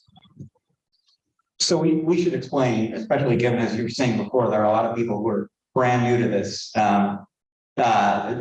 Essentially what's going to happen is Microsoft is going to assign all of its partners it's a partner capability score. So that it's a 0 to 100 scale. In order to be designated a solution partner and have that badge and put it on your business card or your homepage and so on, you've got to clear 70 on that scale. Now, you'll correct me if I'm wrong, but there are basically 3 big broad ways to collect points towards that 70 threshold. And one is certifications, which people will be familiar with. Skills. Another is net new business. Yes. And then I believe the third is retention. Yes, and also don't forget CSAT, customer satisfaction. In a lot of ways, customer satisfaction is measured in retention and measured in new sales. I mean, if you have a happy customer, they're going to buy from you. If you have a happy customer, they're going to renew with you. So it's a different, I would say, a slightly different definition of CSAT. It's just being measured a little different, but they have enough in common. In a way, this is a different way of asking Matt's question. But, for that direct partner that we were talking about before, given in mind the weighting that the certifications are given, that the sales numbers and so on are given, I mean, how tall a mountain is it going to be to get to 70 on that scale? So it's really a 2-part answer. The first one is that they made what I want to call it, a correlation table. I'm sure there's a better name for it, but they took the points that we have today inside the system and they matched it to the new program. So that any points, anything that you've contributed, there's a conversion matrix, conversion table. Anyone today can log into their portal, and you should if you haven't done it. You should log into your partner portal, and when you log in, and I believe that it's a requirement that you have to be a admin role. And I need a little clarity myself on that, but I'll stick to my gun for the moment and say you got to be an admin role. And when you do, then you can see the organization's points. Now, the shocker, and I'll use the word shocker, is that when you first log in, you know that you need 100 points. But there's 6 core competencies, and you're going to see points show up in each one of those as you log in. And people may only see 10 points, 12 points. They're not going to see 80 and 90 points, or at least I think most partners. It's not going to happen. And again, I think it's partly because the matrix, the KPI numbers that they matched, are taking what you have done and matching it over to the new program. And then you have to look at it and you have to say to yourself, which of these 6 competencies am I going after? The second thing you have to ask yourself is, what is it I've already done that I never keyed into the old system because it didn't matter to me? Didn't matter. If I had 10 net new clients and I never had a reason to key it in because that's my information, not Microsoft's information, I didn't do it. Well, then those points will never carry over to be reflected in the new stat numbers. On the other hand, you already had those numbers and you put them in, all of a sudden your score jumps up. So I think the first thing you have to do as a partner is evaluate what you've already entered or not entered, what competency you want to go after and where the holes are, and then ask yourself, do I already have what's needed if I just plug it in? Or as an organization, what do I have to go after? And for that one, I would say that's where that 6-month window is. The difference between today and October 3rd, when Microsoft announces this to the customer, so it becomes known to everybody. That's that 6-month window that a partner can look at those numbers and figure out where they're at, where they want to go, how they're going to get there. So on the sales portion of the formula, the net new business, let's kind of say, how much volume are we talking about here? Because are there going to be partners, especially in the breadth space, who just don't sell that much software? And if that is a problem for that kind of smaller partner, can they kind of compensate for that with some of the other ways to accumulate points? I would imagine, like any program, there's going to be a little bit of creativity. How about that? And what I mean by that is you have to have at least 1 point in each of the subcategories. But some of those categories, odds are you've already done activity that have points that you just haven't recognize that they haven't entered them yet. Now, some partners have a bigger challenge, of course, because if your focus might be an MSP or an ISV and you're not necessarily selling, then obviously you're going to have a problem meeting the net movement or the consumption rate. Now, can you get your points other places? Yes. Can you get enough points? I think that one's still something that needs better clarity, meaning I'm still not clear how many maximum points in each area will be difficult or easy based on what the partner does as a business model. And I think I look forward to feedback, meaning when partners actually look at their number and then they look at what activity has to be done and then they look at their business model, it's not going to take them long to go, I can do that. Or they're going to look at it and go, I don't like this. It's going to go one of the two ways. But until they do that exercise, watch what numbers got converted, put their numbers in and decide where they're going to go, it's a little bit of mystery until you at least do that piece. So you can answer the question for every partner based on what their model is. And a question from Matt, does Clippy help partners in this new program? You would ask them that, would you? TBD, we'll get back. We'll get back to you on that one. Big, broad kind of brushstrokes here. I mean, what kind of partner is maybe going to benefit the most from this new, and what sure is maybe going to struggle the most? Yeah, no. It's really fair. And I would say that partners, cloud partners that are I'll say revenue focused, meaning they sell licenses. And those partners will have an easier journey, no doubt, because I think the program rewards that. It rewards partners that sell licenses and consumption. And you get a lot of points when you do that. So I think hands down, any partner that's in that situation is going to have an easier time adopting into the new program. I think if you're a partner that I'm going to go to the opposite extreme, you sell 0 licenses. That's not what you do. You'll have to go buy direct. I really liked what was termed the advisor program, where a partner they were the advisor to their clients, and their clients, they told them exactly what to buy. The clients purchased it, and Microsoft didn't really have a good way to keep track of it. It was a problem for them. And I think partly that was where the partner of record or electronic, the EPOR, electronic partner of record, I think that's where that came from, meaning we need a way to keep track.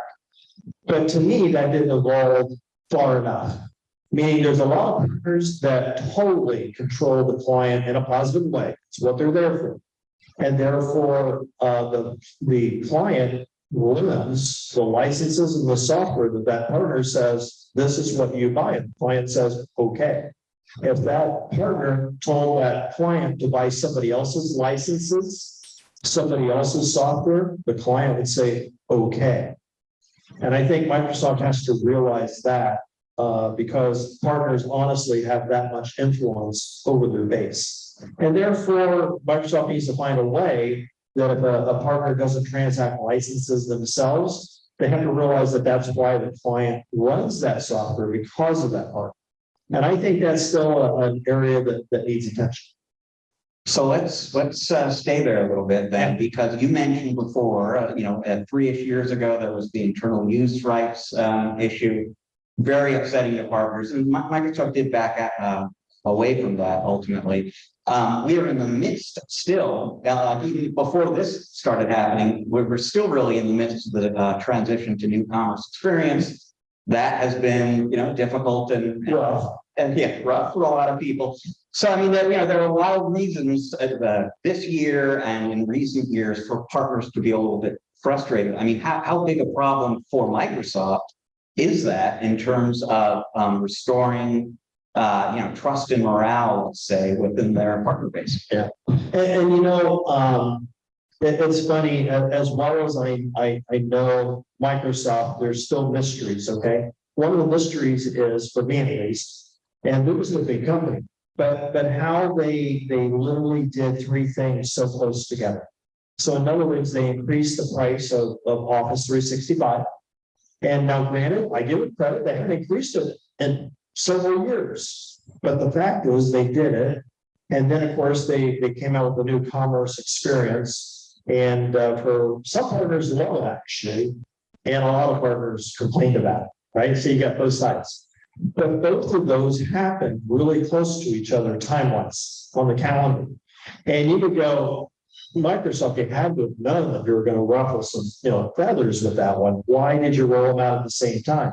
The only thing I can conclude is it's a big enough place that the left hand doesn't always know. It's not always the same department, the same division, the same group making all those decisions. Because it doesn't always make sense. That doesn't make sense to me either.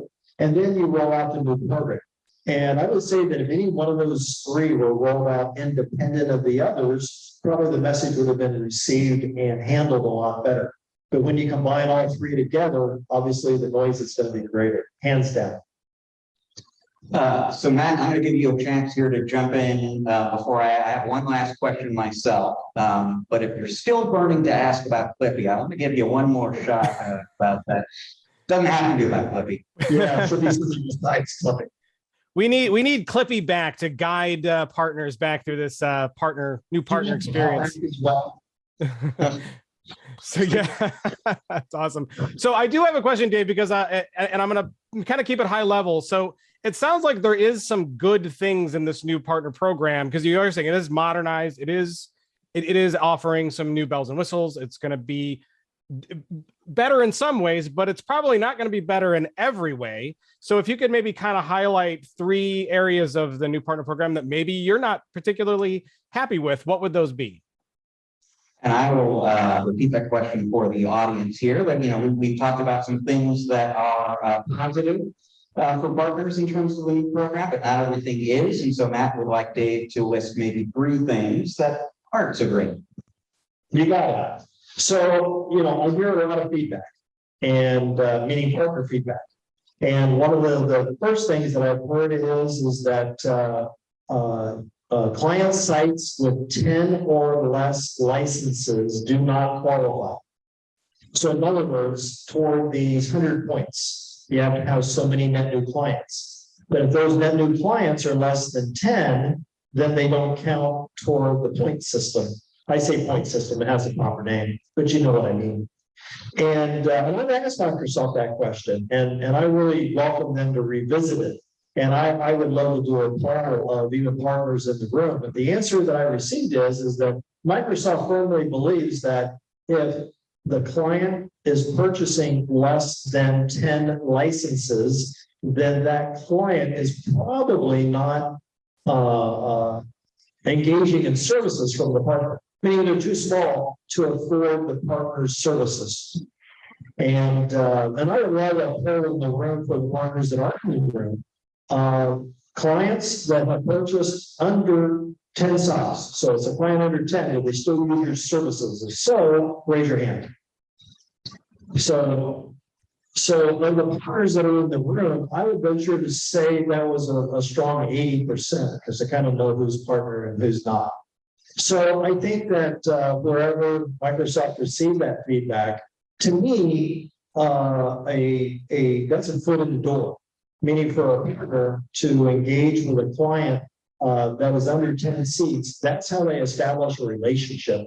And then as that business grows, as they help them grow, that's how they get them to 10, 15, 20, 25, 30 seats. And now it's a multi-year client that listens to everything that partner says. So I don't think those should be excluded. And we have a further discussion that's going to happen later today. And hopefully they can shed some more light on that. But I think that's something that should be revisited, but that's the feedback I believe that they have from partners so far. And then let's see here, maybe a second one. A second one, which I think I've heard a good answer, and I'll get clarification. But the second one is they don't want to lose their internal use rights, right? And I get that. We value them as well. And the nice thing is that, again, learning experience from like 3 years ago, partners can renew what competency they have today and keep their internal use rights. And they can turn around and renew it again and again and again. Now, I put 3 agains on that. I don't know actually how many agains there are, and I'm not sure it's been made clear. But I think what it's really designed to say is that as long as you're comfortable where you're at, they want to make sure that you're supported with what's important to run, take care of your business model.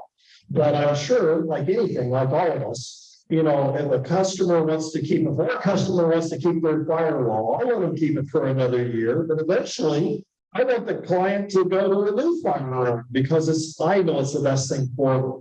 So how many times they allow you to renew? A little unclear. Will they allow you to renew and keep those? Yes, I think those are super smart. And but do realize you still don't get that patch, silver or gold badge. It's going to go away, but that's okay. Most people have a tough time telling a client what it was anyway. So I like that answer. And then when you are ready to go into the new program, instead you're going to take advantage of those new internal use. And I think they're actually sweeter than what we have today. So I think it's a win on both sides that they made that decision. It's a problem, but I also think they had a great solution for it. So you touched on pieces of this, but just to kind of pull this all together, last question here, basically. Clock is ticking, a little under 6 months before the new rules go into effect. What should the folks in the audience here at your show and our audience on the podcast be doing to get themselves ready and in the best position to prosper under the new partner program? Yeah, that's an awesome question. It really is. I would say number one is look at your anniversary date, number one, because you're able to renew on your anniversary date. So, it's not a hard number. You could probably get it in 10 minutes. So find out your anniversary date because that'll help drive some of your decision making. Because if your anniversary date is next month, you probably be strategically smart to renew.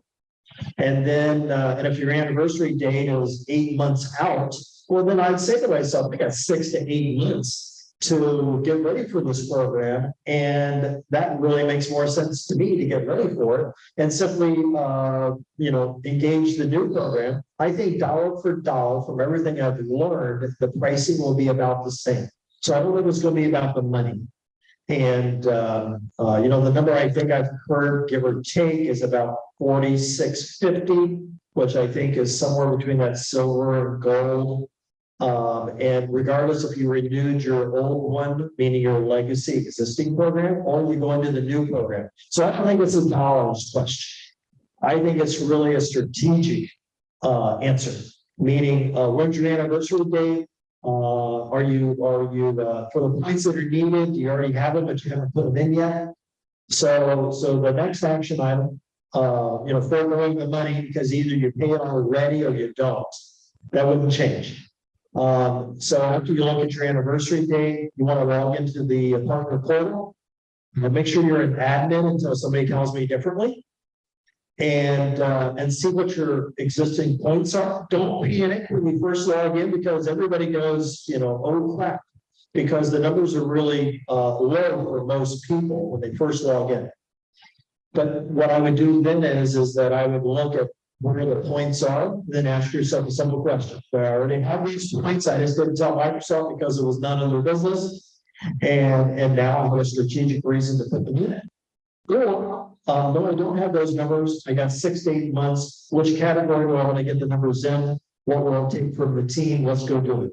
That's the immediate action. And I like the fact that you have somewhere between 6 and 18 months based on your anniversary date to get that done. So they're giving some time.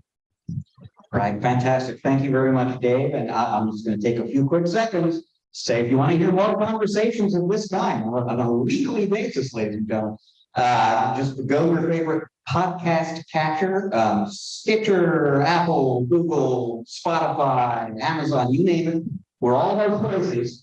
Please subscribe, rate, review, and we'd love to have you join the many people who are regular ChannelPro Weekly listeners and viewers. We're on YouTube as well. And if I could share really fast with the banner behind me, so shamelessly, If you haven't experienced an SMB TechFest event, they happen quarterly, and you should check it out. As I think it has great content that will help partners. Had to squeeze it in there. Absolutely, and totally endorse that. That is why I'm here in the flesh. Thanks, Matt. Thanks, Rich. Thanks, Dave.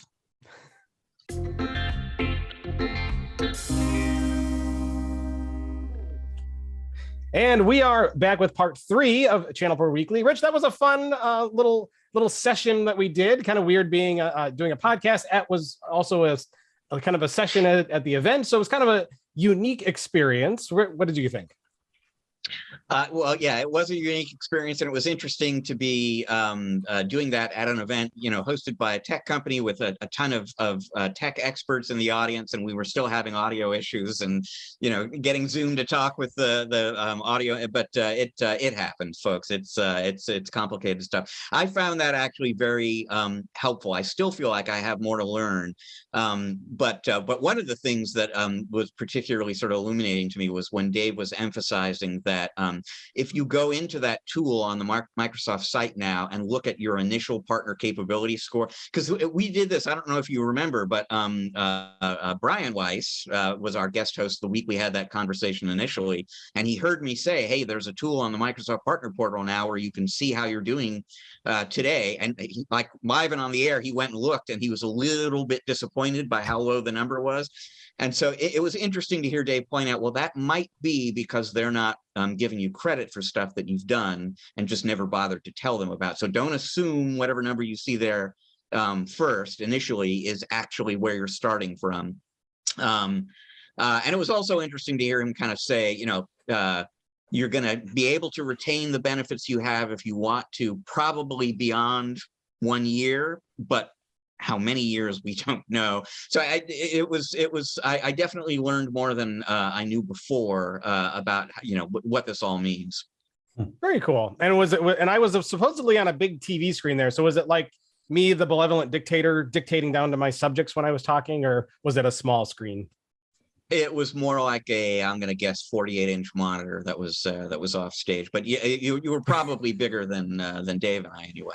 There we go. That's what I want to hear. It was more nobody could hear me, but we'll figure that out for next time and have that done. So Josh Weiss is still with us here on the other side. We're gonna break down the show, have a little bit of fun, and wrap it up here. But first, we're gonna play a little game that we call 5 Questions with Josh. Josh, 5 Questions is a game we play where Rich and I will ask you 5 different questions. We'll go back and forth, 1, 2, 3, 4, 5. These questions will be absolutely off topic, probably ridiculous, but nothing to embarrass you or anything like that. But just to learn a little bit more about you and have a little bit of fun. What fun is that, Matt? So, Rich, why don't you start us off with question number 1?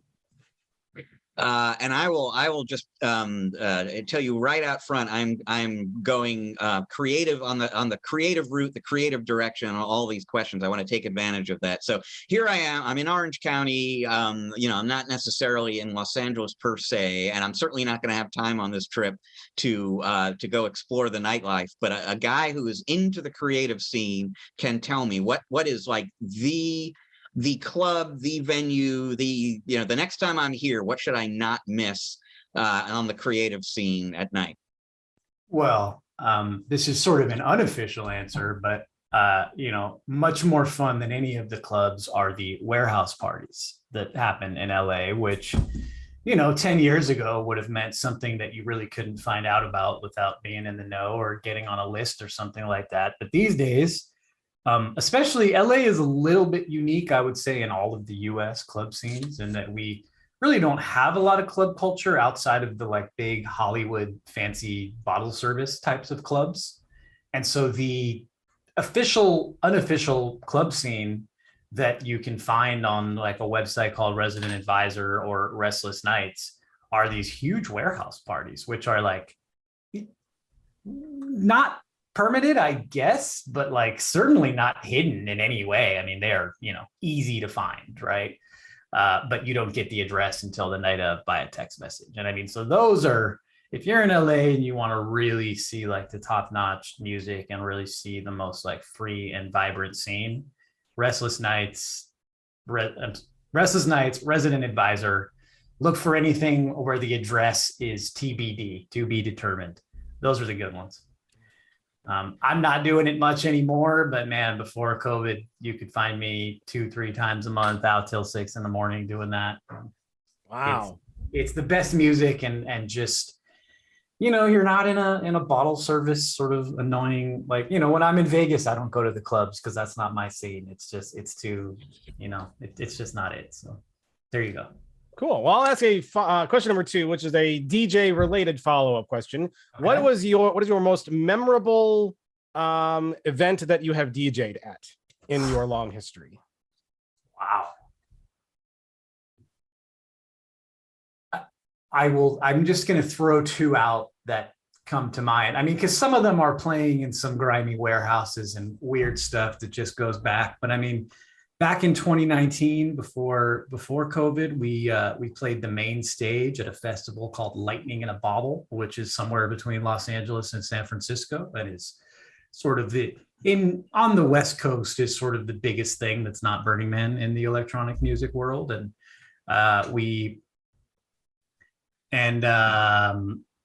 we played there, and we had one of those Chinese dragons they have in parades going through the crowd, and dancers. We played a 3-hour set with all kinds of stuff happening. And that was just really amazing from a sort of, from a production standpoint. During COVID, we got to play on stage for my client, actually. They're called Grand Performances. They're an LA nonprofit. It's been around for 40 years. And it was a very formative,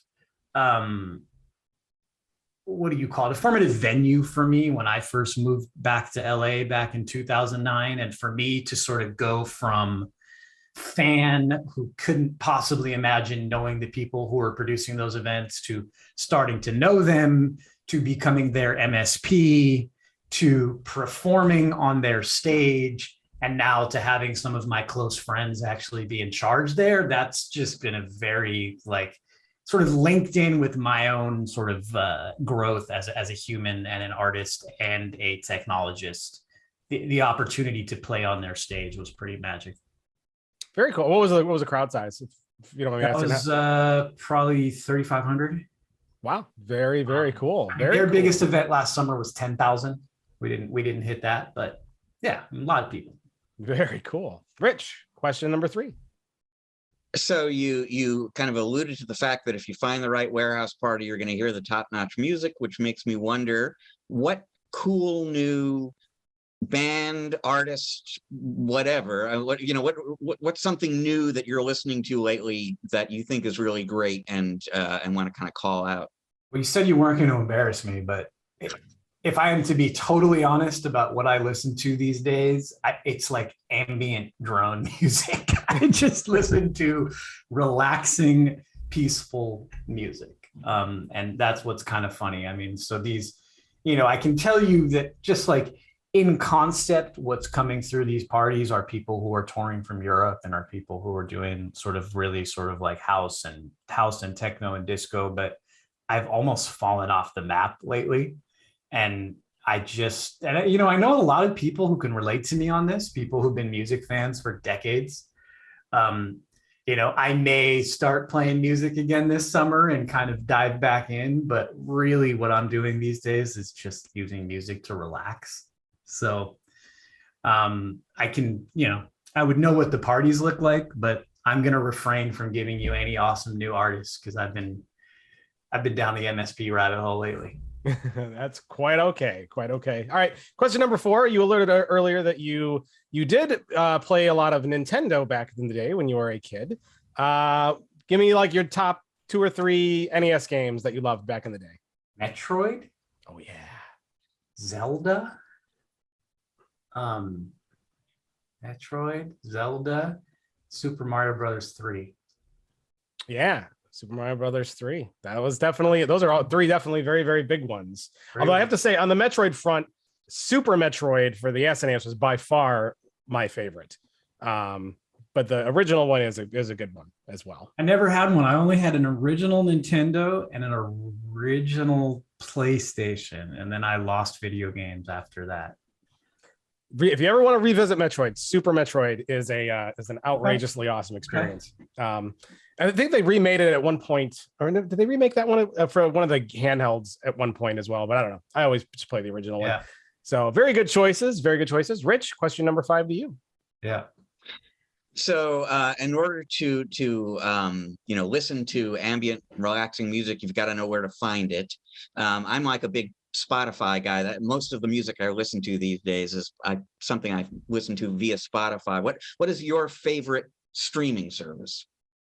I use Spotify sort of for what I was just saying. I mean, this is funny again for the 20-year DJ, but I would say what I do most is I turn on YouTube on the TV and I put on this crystal healing sound bowls. It's like this one dude who seems to live in the Pacific Northwest somewhere, because sometimes he'll be like outside at sunrise with like redwoods behind him, or he'll be in his apartment like surrounded by candles. This is really funny.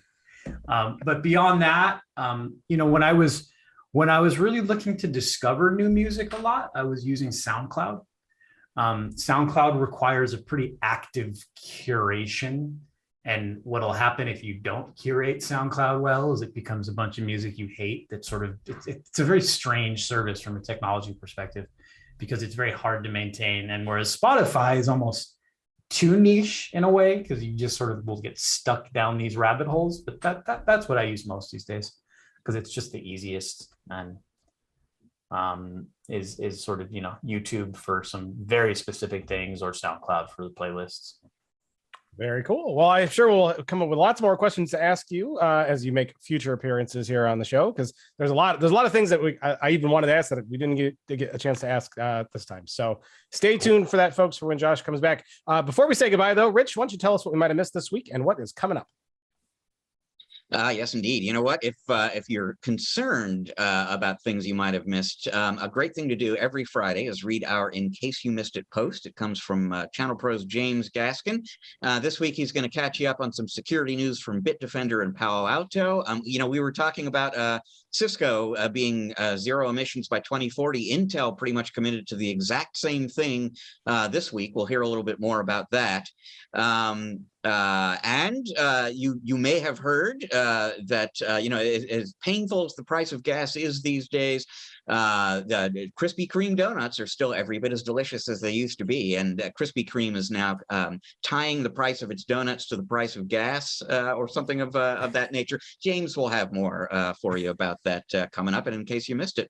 And then coming up next week is the big thing. Next week will be the Robbins Boot Camp event. A couple of our colleagues will be attending that, and I happened to see on Facebook this morning that Robin will be doing an interview with Fred Voccola of Kaseo during that show. I don't know if he's there in person or it's remote or whatever, but she will have the second interview basically with Fred Voccola, and it'll be in front of a live audience of some people who will have a lot of questions. So that should be very, very interesting.